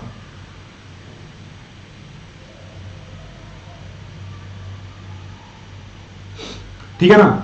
तो ध्यान रखना, इस सुदर्शन झील का निर्माण किसने करवाया था? इस सुदर्शन झील का निर्माण मौर्य साम्राज्य का एक राज्यपाल था, उसने करवाया था। और एक अभिलेख है, उस अभिलेख से हमें जानकारी मिलती है सुदर्शन झील के बारे में। और इस अभिलेख का निर्माण किसने करवाया था? रुद्रदमन ने। और रुद्रदमन ने अपनी जो उपलब्धियां होती हैं उसको जो है बताने के लिए इस अभिलेख का निर्माण करवाया था। और उसी अभिलेख से हमें सुदर्शन झील के बारे में जानकारी मिलती है कि मौर्य समय पर इसका निर्माण किया गया था, जो कि स्थानीय राज्यपाल था, यानी गवर्नर था उस समय पर। लेकिन एक भीषण तूफान के कारण इसका तटबंध टूट गया और सारा पानी बह गया। बताया जाता है कि तत्कालीन शासक रुद्रदमन ने इस झील की मरम्मत अपने खर्चे से करवाई थी। इसके लिए अपनी प्रजा से कोई भी कर नहीं दिया था। तो ध्यान रखना कि सुदर्शन झील का निर्माण मौर्य शासक के समय पर एक राज्यपाल ने करवाया था और रुद्रदमन ने इस झील का पुनर्उद्धार करवाया था। कईयों बार क्वेश्चन पूछा गया है ना। इसी पाषाण खंड पर एक अभिलेख जिसमें कहा गया है कि गुप्त वंश के एक शासक ने एक बार फिर से इस झील की मरम्मत करवाई थी। तो ध्यान रखना, सुदर्शन झील का निर्माण मौर्य समय पर हुआ था, मौर्य काल में हुआ था और विभिन्न राजाओं के माध्यम से इसका वापस पुनर्उद्धार करवाया गया था। ओके, आप ध्यान रखना, समय समय पर बहुत सारे राजा आए, इन सभी राजाओं ने इसकी मरम्मत करवाई। ओके, क्योंकि गुजरात की ये जो सुदर्शन झील है, ये सिंचाई के दृष्टिकोण से देखा जाए तो एक बहुत बड़े एरिया को सिंचित करने में सुदर्शन झील की एक बहुत बड़ी भूमिका होती है। धान की रुपाई उन क्षेत्रों में की जाती है जहां पानी बहुतायत में होता है। इसमें पहले धान के बीज अंकुरित करके पानी से भरे खेतों में पौधे की रुपाई की जाती है, चूंकि ज्यादा मात्रा में पौधे बच जाती हैं, इससे धान की उपज बढ़ जाती है। ओके, तो कहीं ना कहीं सिंचाई के क्षेत्र में ये जो आपका सुदर्शन झील है ये काफी महत्वपूर्ण भूमिका निभाती है। एक है आपका उपज बढ़ाने के तरीके, क्योंकि आप सभी लोग जानते हैं इस बात को कि राजा ने समय समय पर टैक्स लगाया और राजा ने टैक्स की बढ़ोतरी करी। अब बढ़ोतरी की है तो भाई साहब किसानों को कुछ ना कुछ तरीका अपनाना पड़ेगा जिसके माध्यम से उनकी उपज है वो बढ़े। तो इन्होंने जो है कुछ ना कुछ तरीका अपनाया। ध्यान रखना, उपज बढ़ाने के तरीके में इनने कौन कौन से काम किए। उपज बढ़ाने का तरीका हल का प्रचलन था, क्योंकि आप सभी लोग जानते हैं हल के माध्यम से जमीन के अंदर यानी कि गहराई तक हम लोग खुदाई कर सकते हैं, जिससे कि उपज है वो बढ़ जाती है। जो 6ठी शताब्दी ईसा पूर्व से ही गंगा और कावेरी की जो घाटियां हैं, है ना, इनमें इनका जो ट्रेंड है हल का वो फैलता गया। ओके, जिन क्षेत्रों में भारी बारिश होती थी वहां लोहे के फाल एवं फाल वाले हलों के माध्यम से उर्वर भूमि की जुताई की जाने लगी। तो आप समझ सकते हैं कहीं कहीं आपको लकड़ी के हल भी मिलेंगे और कहीं कहीं आपको जो है लोहे के हल भी मिलेंगे। मैक्सिमम आपको लोहे के हल मिलेंगे। ओके, तो ध्यान रखना, गंगा नदी का जो बेसिन है, कावेरी नदी का जो बेसिन है, वहां पर काफी अच्छी जो है आपकी उपज होती है। इसका मुख्य रीजन ये है कि उस समय पर 6ठी शताब्दी ईसा पूर्व के समय पर हल के द्वारा हल का इस्तेमाल किया जाता था, जिसके माध्यम से गहरी जुताई होती थी। ओके, इसके अलावा गंगा घाटी में धान की रुपाई की वजह से उपज में भारी वृद्धि होने लगी। हालांकि किसानों को इसके लिए कमर तोड़ मेहनत करनी पड़ती थी। क्या? हालांकि किसानों को इसके लिए कमर तोड़ मेहनत करनी पड़ती धान की रुपाई के लिए, क्योंकि आप सभी लोग जानते हैं धान की पहले पौधा होता है, फिर धान के पौधे को अलग से फिर उगाया जाता है। ओके, तब जाकर आपकी धान, और धान की खेती के लिए काफी मात्रा में जो है आपको पानी की आवश्यकता भी पड़ती है। ध्यान रखना, यद्यपि लोहे के फाल वाले हल की वजह से फसलों की उपज बढ़ने लगी, लेकिन ऐसे हलों का उपयोग उपमहाद्वीप के कुछ हिस्से में ही सीमित था। पंजाब और राजस्थान जैसी अर्धशुष्क जमीन वाले क्षेत्रों में लोहे के फाल हल का प्रयोग 20वीं सदी में शुरू हुआ। तो आप समझ सकते हैं कि राजस्थान और पंजाब में जब हल का उपयोग नहीं किया जाएगा तो वहां पर वहां पर उपज नहीं बढ़ पाएगी, क्योंकि वहां पर सीमित संसाधन थे किसके, सिंचाई के। ओके, तो फसल देखा जाए पंजाब और राजस्थान में लोहे के फाल का जो उपयोग है वो 20वीं सदी में शुरुआत हुआ, तब जाकर जो है यहाँ पर अच्छी उपज पैदा होना स्टार्ट हुई। लेकिन आप सभी लोग जानते हैं कि फिर 70 के दशक में किस प्रकार से हरित क्रांति आई और पंजाब, हरियाणा और पश्चिमी उत्तर प्रदेश किस प्रकार से उपज के दृष्टिकोण से बहुत आगे निकल गया। जो किसान उपमहाद्वीप के पूर्वोत्तर और मध्य पर्वतीय क्षेत्र में रहते थे, उन्होंने खेती के लिए कुदाल का उपयोग किया, जो ऐसे इलाके के लिए कहीं अधिक उपयोगी थे। देखो, आप सभी लोग जानते हैं कि हर भूमि के लिए, हर एक चीज के लिए, है ना, हर एक स्थान के लिए अलग अलग उपकरण का इस्तेमाल करना जरूरी है। जैसे हल का उपयोग आप उस क्षेत्र में करो जहां पर बेसिन एरिया है, नदी का बेसिन एरिया है, और जहां पर शुष्क है या फिर पहाड़ी एरिया है, तो वहां पर अलग प्रकार के उपकरण हैं, उसका इस्तेमाल करना पड़ेगा। वहां पर अलग प्रकार की खेती भी आपकी होगी। ऐसा नहीं कि हर प्रकार की खेती, एक ही प्रकार की खेती आप हर जगह कर सकते हो। हर जगह का क्लाइमेट अलग अलग होता है। क्लाइमेट अलग अलग होता है तो कृषि जो फसल होती है वो भी अलग अलग होगी। इसके अलावा जो उपकरण हैं वो भी अलग अलग यूज होंगे। ओके, तो इसी प्रकार से आप देख सकते हैं कि अलग अलग क्षेत्रों में अलग अलग उपकरण का इस्तेमाल किया जाता था, जिसके माध्यम से उस क्षेत्र में उपज बढ़ी। उपज बढ़ाने का एक और तरीका कुआं, तालाब और कहीं कहीं नहरों के माध्यम से सिंचाई करना था। व्यक्तिगत लोगों और कृषक समुदायों ने मिलकर सिंचाई के साधन निर्मित किए। तो जहां पर नहर नहीं थी, जहां पर नदियां नहीं थी, तो वहां पर भाई कुछ ना कुछ तो जुगाड़ तुगाड़ करनी पड़ेगी ना। तो वहां पर कुएं बना दिए। कुएं बनाने के माध्यम से वहां पर जो है रहट के माध्यम से सिंचाई की गई और आसपास की उत्पादकता है वो बढ़ाई गई। इसी प्रकार से कृत्रिम तालाब है उसका निर्माण किया गया। मैंने आपको बताया था कि किस प्रकार से मौर्य साम्राज्य के समय पर गुजरात में सुदर्शन झील का निर्माण करवाया गया और सुदर्शन झील के माध्यम से जो है उपज बढ़ाई गई। ओके, तो समय समय पर इस प्रकार की जो सुविधाएं हैं वो आपको देखने को मिलेंगी। व्यक्तिगत तौर पर तालाबों, कुओं और नहरों जैसे सिंचाई साधन निर्मित करने वाले लोग प्राय राजा या प्रभावशाली लोग थे, जिन्होंने अपने इन कामों का उल्लेख अभिलेखों में करवाया। देखो, आप सभी जानते हैं इस बात को कि राजा अगर टैक्स लेता है जनता से, तो राजा की जिम्मेदारी है कि जो भी असुविधाएं हो रही हैं उसके राज्य में किसानों को, उसको सुविधाएं प्रदान करवाए। जहां पर सिंचाई के साधन उपलब्ध नहीं है तो आपको तालाब खुदवाने पड़ेंगे, आपको कुएं खुदवाने पड़ेंगे, आपको नहरें खुदवानी पड़ेंगी। ओके, जिसके माध्यम से सिंचाई हो सके। देखो, अगर राजा काम नहीं करेगा तो उपज प्रभावित होगी। जब उपज नहीं होगी तो राजा का रेवेन्यू ऑटोमेटिकली कम हो जाएगा।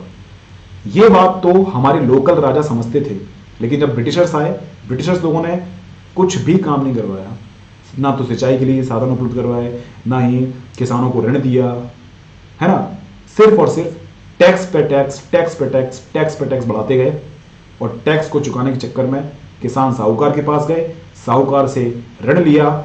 जब फसल उनकी बर्बाद हो गई, साहूकार के ऋण को ये वापस चुका नहीं पाए, साहूकार ने इनकी भूमि पर कब्जा कर लिया और अपनी ही भूमि पर ये बंधुआ मजदूर बन गए। कब? ब्रिटिश के समय पर, है ना। तो जितने भी शासक ब्रिटिशर्स के पहले आए हैं उन लोगों ने थोड़ी बहुत तो कल्याणकारी भूमिका निभाई है, क्योंकि वो जानते थे इस बात को कि अगर हम लोगों ने उपज बढ़ाने के तरीके पर फोकस नहीं किया तो हमारा ही रेवेन्यू कम आएगा, इससे हमें ही घाटा होगा।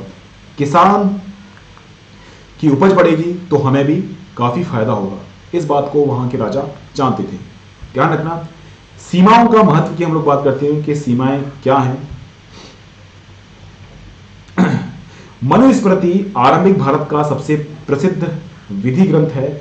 इसे संस्कृत भाषा में 2री शताब्दी ईसा पूर्व और 2री शताब्दी ईसवी के बीच लिखा गया था। इस ग्रंथ में राजा को यह सलाह दी गई, चूंकि सीमाओं की अनबद्धता के कारण विश्व में बार बार विवाद पैदा होता है, इसलिए उसे सीमा की पहचान के लिए गुप्त निशान जमीन में गाड़ कर रखनी चाहिए, जैसे कि पत्थर, हड्डियां, गाय के बाल, भूसी, राख, खपटे, गाय के सूखे गोबर ईंट, कोयला, कंकड़ और रेता, उसे सीमाओं पर इसी प्रकार के तत्व और भूमि में छुपाकर गाड़ने चाहिए जो समय के साथ नष्ट ना हो। देखो आज भी आप जानते हैं कि सीमा विवाद हमारा पाकिस्तान के साथ चल रहा है, सीमा विवाद हमारा चाइना के साथ चल रहा है। अभी डोकलाम में जो मुद्दा हुआ था वो क्या था, भूटान के साथ, नेपाल के साथ। अभी नेपाल भी बीच बीच में जो है ज़्यादा हीरो बन रहा है। ओके, किस प्रकार से आपने देखा होगा नेपाल जो है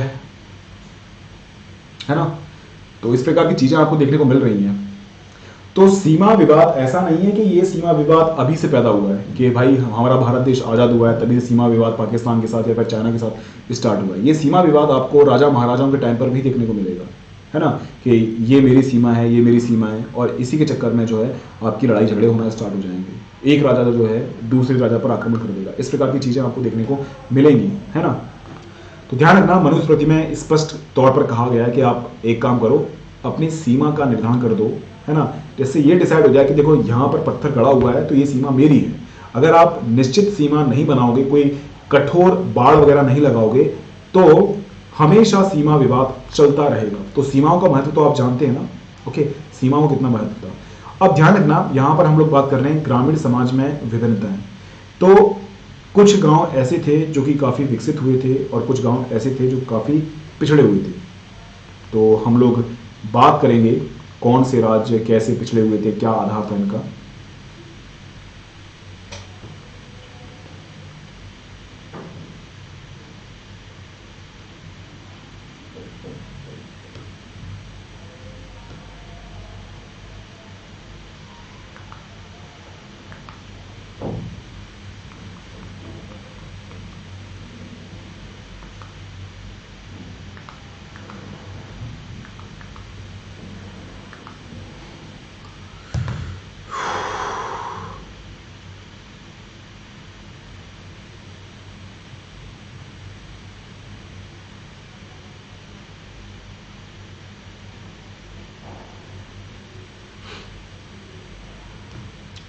ओके, तो ध्यान रखना, हम लोग बात कर रहे हैं ग्रामीण समाज में भिन्नताएं। यार एक बात मैं आपको और बताना चाहता हूं कि कुछ क्लासेस हमारी स्पेशल में होंगी और कुछ क्लासेस हमारी यूट्यूब पर होंगी। कल हमारी क्लास हुई थी वो स्पेशल पे हुई थी, उसके आगे हम लोगों ने कंटिन्यू किया था। तो टेलीग्राम पर रोज की रोज मैसेज आता है कौन सी क्लास होगी, कब होगी, कौन सी क्लास ऑफ रहेगी, किस सब्जेक्ट की होगी। ओके, तो आप पहले से ही इस बात का ध्यान रखना कि ये क्लास कब और कहाँ होने वाली है, यूट्यूब पे होने वाली है या फिर आपकी अनअकैडमी ऐप पर होने वाली है। तो इस बात को आपको ध्यान रखना है। मैसेज के थ्रू मैं आपको रोज मैसेज करता हूँ कि कल क्लास कौन सी होने वाली है। कुछ बच्चे बोलते हैं सर हमारी क्लास छूट गई, हमें मालूम नहीं था। तो एक बात ध्यान रखना, आपको मैसेज मालूम नहीं चलते हैं, आपको पीडीएफ नहीं मिलती है ना। इसके लिए बहुत सारे फोन कॉल्स वगैरह आते हैं कि भाई साहब पीडीएफ नहीं मिल रही है हमें, सर हमें पीडीएफ नहीं मिल रही है, सर हमें जो है टाइमिंग मालूम नहीं चलती है। रही बात अगर मूवी देखने की कि भाई नई मूवी आई है, उसको जाने कहाँ कहाँ से खोज के निकाल के ले आएंगे, लेकिन पीडीएफ आपको मिलती नहीं है, लेक्चर आपको मिलते नहीं है, हाँ आपको जो है टाइमिंग समझ में आती नहीं है। तो ये सभी चीज़ें एक बहाना है। ओके, अगर काम करने की इच्छा होती है ना तो बहाने चलते नहीं। किस प्रकार से आप जो है मूवी जैसी नहीं आती है टेलीग्राम चैनल सर्च करते हो और वहाँ से डाउनलोड कर लेते हो, देख भी लेते हो कि भाई ऐसा हुआ था वैसा हुआ था। इंटरेस्ट नहीं है ना, इंटरेस्ट जगाना पड़ेगा तब जाकर काम होगा। क्या कर सकते हैं, लेकिन जिसको पढ़ना है वो कहीं से भी पढ़ लेगा और जिसको नहीं पढ़ना है उसको आप घर पे जाकर भी पढ़ाओ ना तो भी नहीं पढ़ सकता है। आजकल यूट्यूब पर बहुत सारी चीज़ें चल रही हैं। मैं खुद आपको बहुत सारी चीज़ें करवा चुका हूँ। मैंने ज्योग्राफी आपको पूरी करवा दी, वर्ल्ड ज्योग्राफी। मैंने आपको जो है पॉलिटी करवा दी है। मैंने आपको ancient, medieval, art and culture, world history, modern history सब कुछ तो करवा दिया मैंने आपको। हाँ, जो चीज़ें आपको जो हैं 1.5 लाख के कोर्स में मिलेंगी वो आपको फ्री में यहाँ पर हो रही हैं। बस यही बात है कि बहुत सारे बच्चे हैं वो कंटिन्यू रहते नहीं। कंटिन्यू रहना बहुत जरूरी। किसी का भी लेक्चर आप देख लो, ऐसा नहीं कि मेरी लेक्चर आप देखो, किसी का भी लेक्चर देख लो, लेकिन कंटिन्यू होना तो बहुत जरूरी है ना। मैं बार बार बोलता हूँ कि नीचे लिखा हुआ है ये टेलीग्राम ग्रुप, इसको आप ज्वाइन कर लो। फिर भी टेलीग्राम ग्रुप पूछते हैं सर टेलीग्राम ग्रुप क्या है, सर पीडीएफ कहाँ मिलेगी। यार पीडीएफ यहीं तो मिलेगी ना, फाइल एक ऑप्शन है वहाँ पर मिलेगी आपको पीडीएफ। बहुत सारी चीज़ें हैं। लेक्चर कहाँ मिलेंगे, रोज आपको लेक्चर डालता हूँ मैं। बाकी तो काम आपको करना पड़ेगा ना। तो बना बनाया अगर कोई चीज़ मिल जाती है तो उसकी इज्जत नहीं होती है। घर की मुर्गी दाल बराबर होती है। अब इसी कोर्स के लिए आप पे करते तो काफ़ी इज्जत होती है आपकी। अब ठीक है जो भी चल रहा है। यद्यपि खेती की इन नई तकनीकों से उपज तो बढ़ी, लेकिन इसके लाभ समान नहीं थे। इस बात के प्रमाण मिलते हैं कि खेती से जुड़े लोगों में उत्तरोत्तर भेद बढ़ता जा रहा था। देखो ऐसा है कि कहीं कहीं जगह ऐसी थी जहां पर उचित वहां पर जो है कुएं को खोदने के लिए या फिर नहर बनाने के लिए या फिर तालाब खोदने के लिए जो है राजा के पास पैसा भी था और वहां पर जो है भौगोलिक दृष्टि भी अनुकूल थी इन सभी सिंचाई के साधन के लिए। तो देखो जहां पर कुएं बन गए, जहां पर तालाब बन गए, जहां पर नहरें बन गई, वहां पर तो उपज आपकी अच्छी हो गई, और जहां पर ये चीजें नहीं हो पाई वहां की उपज जो है प्रभावित होगी, ये आप सभी जानते हैं। अब आप मुझे बताओ कि जहां पर उपज बढ़ेगी वहां पर किसानों की आय भी बढ़ेगी, और जहां पर उपज कम होगी तो वहां पर किसानों की आय भी कम होगी। तो इस प्रकार से क्षेत्रीय असमानता देखने को मिलती है, यानी कि अमीर और गरीब किसानों में जो है असमानता देखने को मिलती है। ओके तो इस प्रकार की चीजें आज भी आपको देखने को मिलती हैं। आर्थिक असमानता, कुछ किसान आपके अच्छे पैसे वाले हैं और कुछ किसान आपके गरीब हैं। कहानियों में, विशेषकर बौद्ध कथाओं में भूमिहीन खेतीहर श्रमिकों, छोटे किसानों और बड़े बड़े जमींदारों का उल्लेख देखने को मिलता है। ओके तो ये आप देख सकते हैं किस प्रकार से जहां पर साधन थे सिंचाई के, उन किसानों को तो काफी फायदा हुआ, उन किसानों की सामाजिक स्थिति भी काफी अच्छी थी। कुछ लोग जमींदार बन गए, है ना, कुछ लोग छोटे किसान थे।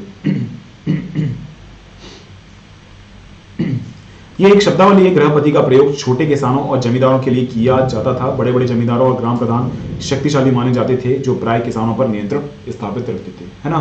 तो आप सभी इस बात को जानते हैं कि जिसके पास अच्छा पैसा है, जिसके पास अच्छी फसल होती है, जिसके पास एक बहुत बड़ी भूमि है, तो आर्थिक रूप से मजबूत है। और आप सभी जानते हैं कि जब आर्थिक रूप से कोई मजबूत होता है, जिसके पास पैसा होता है, तो उसकी समाज में प्रतिष्ठा भी होती है। आज आपके पास अगर पैसा होता, अगर आप कुछ भी नहीं कर रहे होते, तो भी समाज में आपकी प्रतिष्ठा होती है। आपके पास पैसा नहीं है, आप कितनी भी नैतिकता वाली बातें करें, कुछ भी आप अच्छी अच्छी बातें करें, कोई भी आपकी सुनेगा नहीं। पैसा ही समाज में जो है आपको प्रतिष्ठा दिलवाता है, और पैसे के माध्यम से समाज में प्रतिष्ठा स्थापित होती है। समाज में प्रतिष्ठा स्थापित होगी तो ऑब्वियसली आपकी राजनीतिक प्रतिष्ठा भी आपकी प्रभावित होगी। ओके अब जिसके पास पैसे ही नहीं है तो वो तो पिछड़ा, शोषित और वंचित हो गई ऑब्वियसली। वो तो ग्राम प्रधान का पद वंशानुगत होता था। आरंभिक तमिल संगम साहित्य में गांव में रहने वाले विभिन्न वर्गों के लोगों का उल्लेख है, जैसे कि हम लोग वेल्लार की बात करें, या बड़े जमींदार, हलवा, उलवर और दास अणिमई, कुछ इस प्रकार की शब्दावली ध्यान रखना, कभी कभी यूपीएससी पूछ लेती है। इस बार 2020 में भी इस प्रकार का क्वेश्चन आया था, वेल्लार, वेल्लाल, है ना।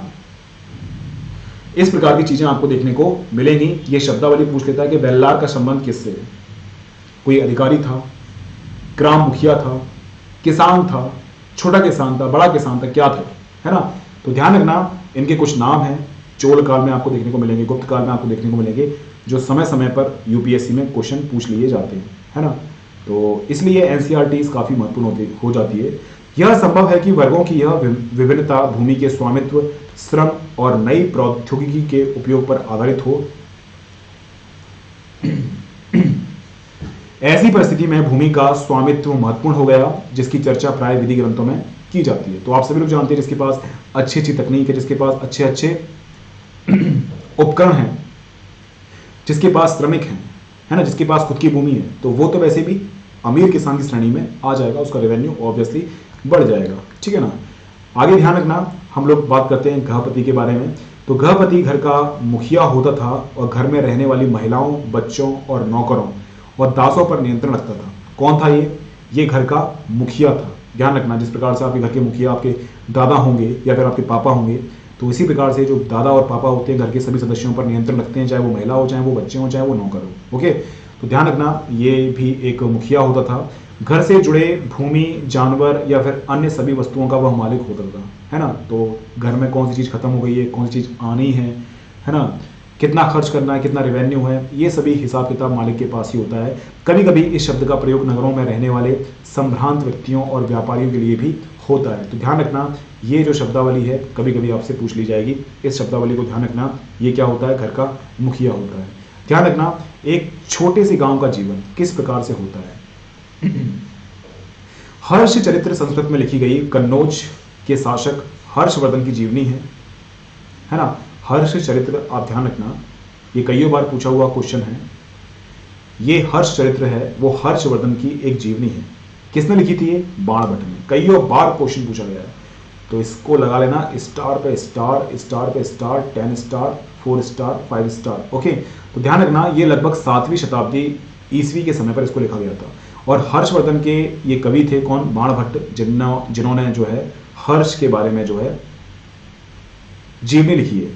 ये उस ग्रंथ का अंश है। इसमें विंध्य क्षेत्र के जंगल के किनारे एक बस्ती के जीवन का एक अविरल चित्रण किया गया है। ओके, तो ये बात आपको ध्यान रखनी है हमेशा कि हर्ष चरित्र जो था, जो हर्ष था वो एक प्रतापी राजा था और इसका प्रशासन भी काफ़ी फैला हुआ था। इसने देखा जाए तो साहित्य के क्षेत्र में भी इसने काफ़ी काम किया। प्रियदर्शनी, रत्नावली, नागानंद, कुछ इसने पुस्तकें, कुछ इसने साहित्य भी लिखे थे।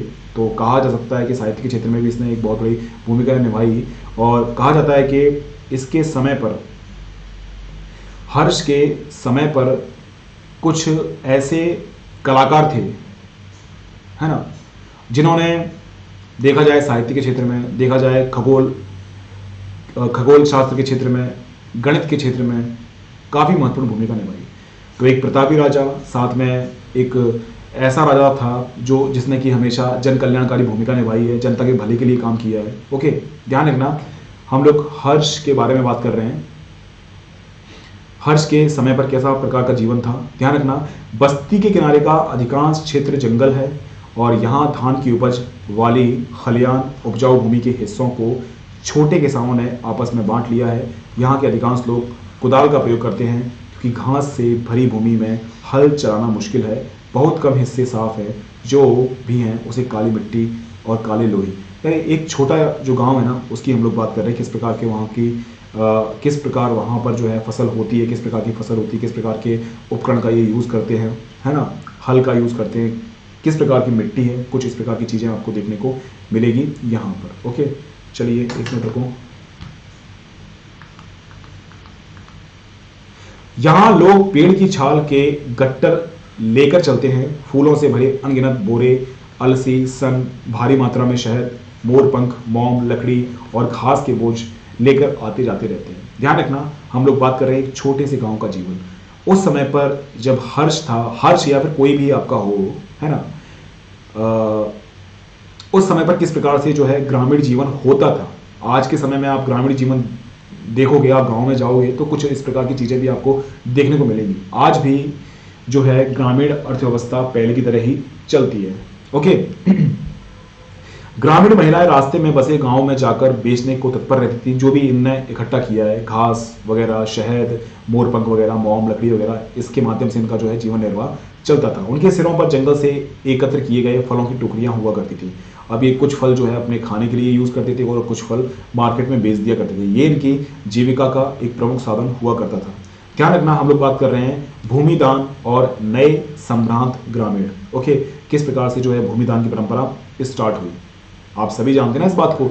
जैसे कि मैं राजा हूं, आपसे खुश हो गया तो मैंने बोला कि भाई 1 एकड़ भूमि आप ले लो, कोई दिक्कत नहीं है, उसमें खेतीबाड़ी करो, कोई दिक्कत वाली बात नहीं। इसी प्रकार से भूमिदान की परंपरा स्टार्ट हुई।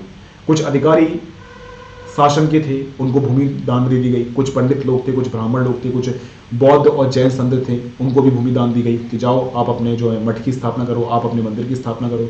कुछ ऐसे लोग थे जिन्होंने साहसी काम किए, राजा ने उनको खुश होकर जो है भूमि दान में दे दी।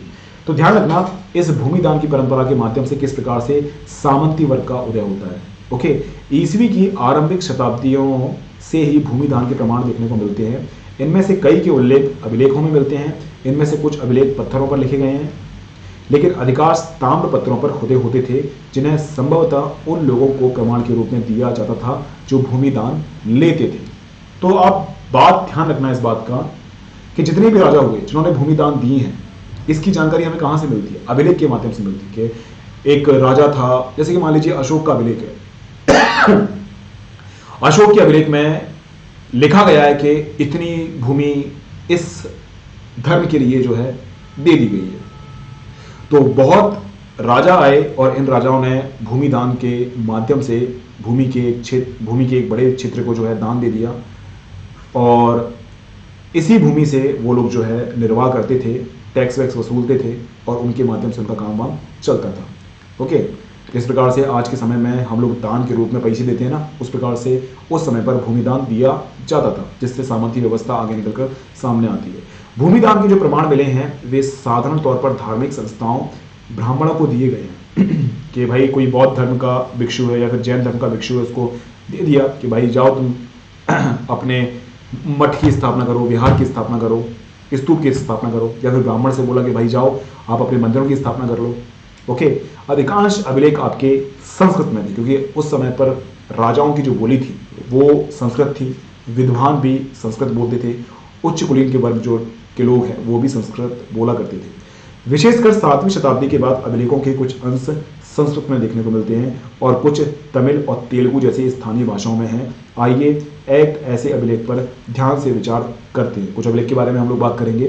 तो आप देखोगे ना दक्षिण भारत में, तो दक्षिण भारत में मैक्सिमम आपको जो अभिलेख मिलेंगे या तो संस्कृत में मिलेंगे या फिर तमिल में मिलेंगे या फिर तेलुगु में मिलेंगे, क्योंकि दक्षिण भारत में स्टार्टिंग से ही संस्कृत एक महत्वपूर्ण भाषा रही है और ये तमिल, तेलुगु, मलयालम, कन्नड़, ये सभी भाषाएं जो हैं संस्कृत से निकली हैं। ध्यान रखना इस बात को, संस्कृत से बहुत सारे शब्द तमिल, तेलुगु, मलयालम, कन्नड़, इन सभी भाषाओं के लिए गए। प्रभावती गुप्त आरंभिक भारत के एक सबसे महत्वपूर्ण शासक चंद्रगुप्त द्वितीय है ना, लगभग हम लोग बात करते हैं 375 से 415 ईसा पूर्व की पुत्री थी। कौन? प्रभावी गुप्त। उसका विवाह दक्कन के पठार के वाकाटक परिवार में हुआ था, जो एक महत्वपूर्ण शासक वंश था। संस्कृत धर्म शास्त्रों के अनुसार महिलाओं को भूमि जैसी संपत्ति पर स्वतंत्र अधिकार नहीं थे, लेकिन एक अभिलेख से मालूम चलता है कि प्रभावती भूमि की स्वामी थी और उसने दान भी किया था। ओके, अगर देखा जाए कि वैदिक काल के समय पर महिलाओं को बराबर का सम्मान दिया जाता था, वहां पर लैंगिक असमानता नहीं थी। लेकिन उत्तर वैदिक काल आता है, उत्तर वैदिक काल के बाद किस प्रकार से शूद्रों और महिलाओं की स्थिति में गिरावट आती है। लेकिन आप ध्यान रखना, महिलाओं की स्थिति वहां पर गिरी हुई थी जो कि पिछड़े हुए लोग थे। ओके, अगर कुलीन वर्ग की हम लोग बात करते हैं तो कुलीन वर्गों में महिलाओं की स्थिति कुछ हद तक बढ़िया थी।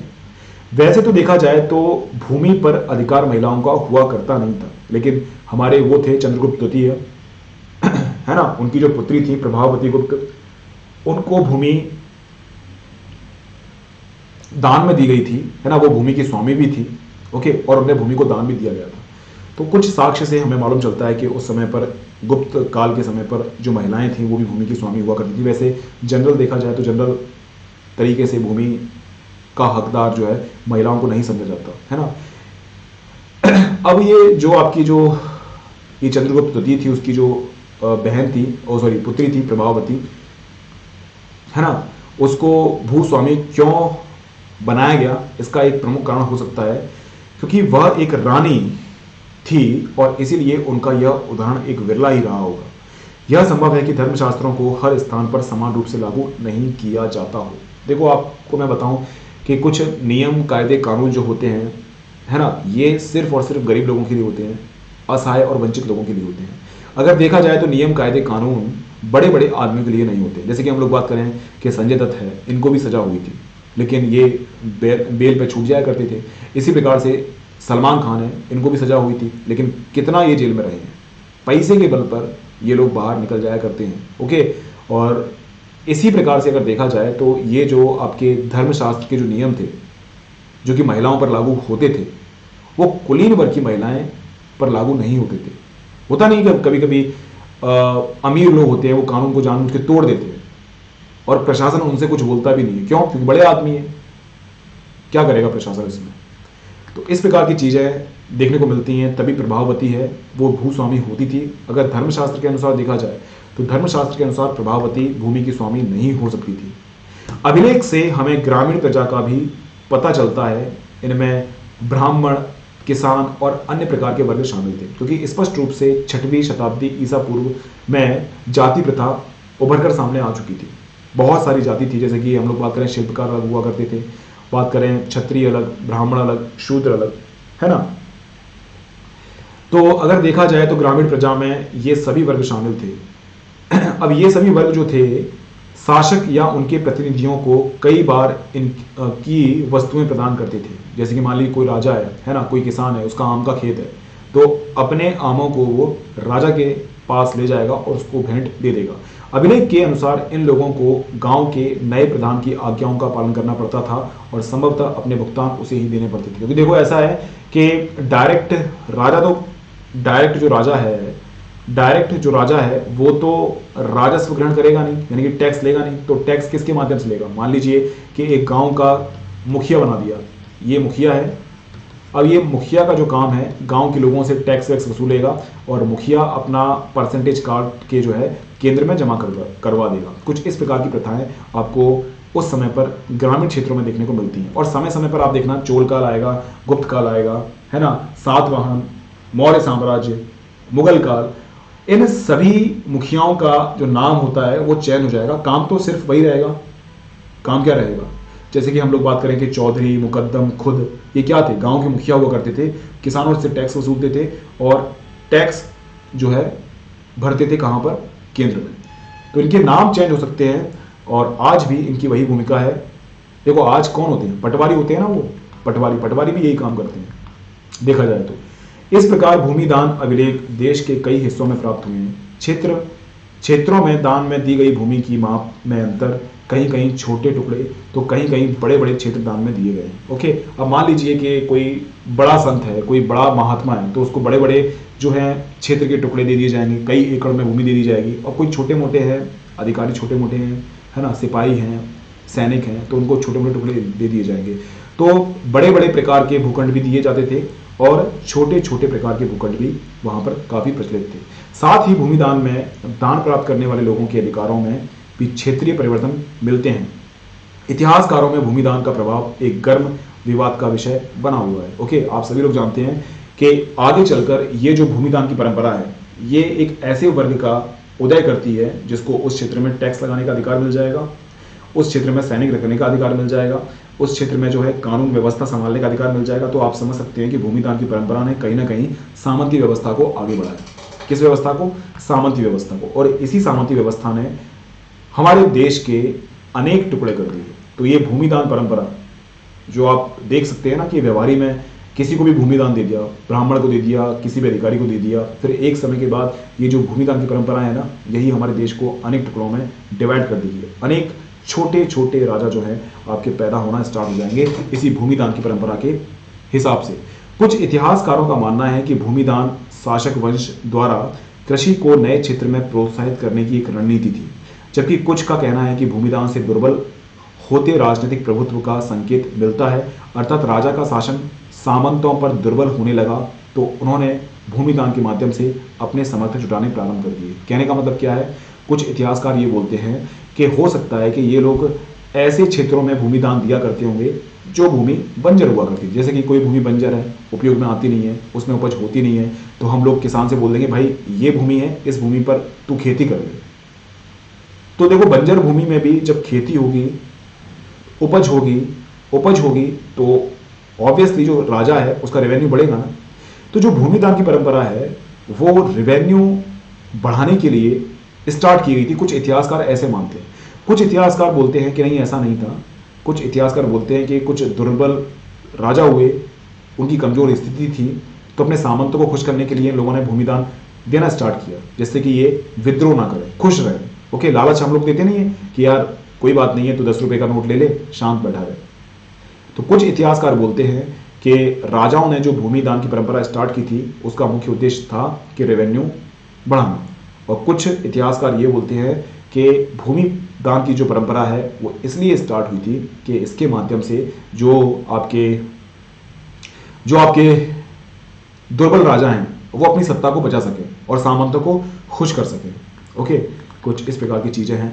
उनका यह भी मानना था कि राजा स्वयं को उत्कृष्ट स्तर के मानव के राजा, किसान और नगर रूप में प्रदर्शित करना चाहते थे। यानी कि होता नहीं कि जैसे कि मैं बहुत दानी इंसान हूं, ओके, तो मैं दान धर्म करूंगा तो काफी मेरी प्रतिष्ठा बढ़ेगी, आस पड़ोस में राजा बोलेंगे, जनता बोलेगी कि भाई साहब देखो उस राज्य का जो राजा है काफी दान धर्म करता है, ब्राह्मणों को, अधिकारियों को इतने बड़े बड़े भूखंड जो है वो दान में दिया करता है। वो होता नहीं है कि आपने कई कहानियां सुनी होगी कि वो राजा इतना दानी था, कई कईयों बार जो है अभिलेख में भी ये बातें करवाते हैं, लिखवाते हैं वो लोग कि ये राजा ने इतनी भूमि दान दी किसानों को, ब्राह्मणों को, बौद्ध संतों को, जैन संतों को। तो एक तरह से वो अपनी प्रतिष्ठा बढ़ाने के लिए कुछ इस प्रकार की चीज़ें करते थे, है ना, और अभिलेख में लिखवाते भी थे। अगर भाई आपको दान धर्म देना भी है तो फिर लिखवाना किस बात के लिए है? लिखवाओ मत उसको। लिखवाने का मतलब फोटो खिंचवाने का। आजकल ये भी तो होता है, एक केला जो है कोई गरीब आदमी को 4-5 नेता मिलकर देते हैं। हाँ, तो इस प्रकार की चीजें आपको आज भी देखने को मिलेंगी।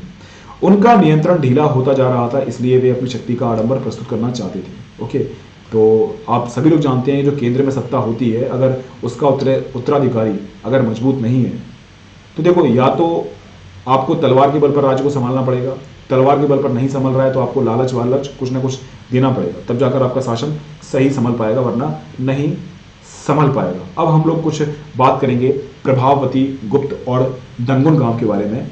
इसके ये हम लोग कल पढ़ेंगे, ओके, आज नहीं पढ़ेंगे हम लोग इसको। आज का सेशन हमारा यहीं पे समाप्त होता है। पीडीएफ आपको कहाँ मिलेगी? पीडीएफ आपको BS लाइव भूपेंद्र सिंह पर मिलेगी, सारी की सारी पीडीएफ की जरूरत नहीं है, आप 12th क्लास की NCERTs खरीद के ले आना, या फिर आपको ये पीडीएफ इंटरनेट पे भी मिल जाएगी, है ना। तो एक सिस्टमेटिक तरीके से आप पढ़ते भी जाओ साथ साथ में, और आपकी NCERTs खत्म हो जाएंगी हिस्ट्री की। ये बात आप ध्यान रखना हमेशा, ओके। तो 12th क्लास की NCERT पार्ट A चल रहा है, तो पीडीएफ तो वैसे भी जरूरत नहीं है, और लाइव सेशन देखोगे तो काफ़ी अच्छा लगेगा। बाकी अगर छूट जाती है कोई चीज़ें तो वो छूटती रहेंगी हमेशा के लिए, ओके। ये सब बातें हैं जो आपको हमेशा ध्यान में रखनी है। अगर देखो आप सिस्टमेटिक तरीके से तैयारी करना चाहते हैं तो आपके लिए ये प्लस कोर्स भी है, तो इस कोर्स को आप ले सकते हैं, है ना। इसकी फीस के बारे में तो आपको मालूम ही है क्या इसकी फीस है। अगर आपको सिस्टमेटिक तरीके से तैयारी करना है, अगर आप सीरियस हो और टाइम वेस्ट नहीं करना चाहते हो, एक कॉम्प्रिहेंसिव में तैयारी करने के लिए आपका प्लस और आपका आइकॉनिक ये बेस्ट ऑप्शन है। BS लाइव कोड का यूज़ कर लेना। BS लाइव कोड का यूज़ करोगे तो डायरेक्टली मेरी गाइडेंस में आप आ जाओगे। और नंबर आपको कहाँ से मिलेगा? अगर आपको एडमिशन लेना है तो आपका जो नंबर है वो टेलीग्राम ग्रुप पर मिल जाएगा, आप चाहो तो उस पर कॉल कर सकते हैं, ओके। ये फीस आप देख सकते हैं, ये फीस है। हर एक आपको सब्सक्रिप्शन पे आपको 10% का डिस्काउंट मिलेगा। यहाँ पर आपको BS लाइव कोड का यूज़ कर देना है, B4 Bhupendra, S4 Singh, LIVE live, okay. तो आप सभी के सहयोग के लिए बहुत बहुत धन्यवाद। कल फिर से मिलते हैं एक नए उत्साह के साथ, ओके। कुछ क्लासेस हमारी स्पेशल क्लास में भी होंगी जो कि अनअकैडमी ऐप पर होती हैं, तो वहाँ से भी आप जुड़ जाना, ओके। चलो ठीक है, कल फिर से मिलते हैं।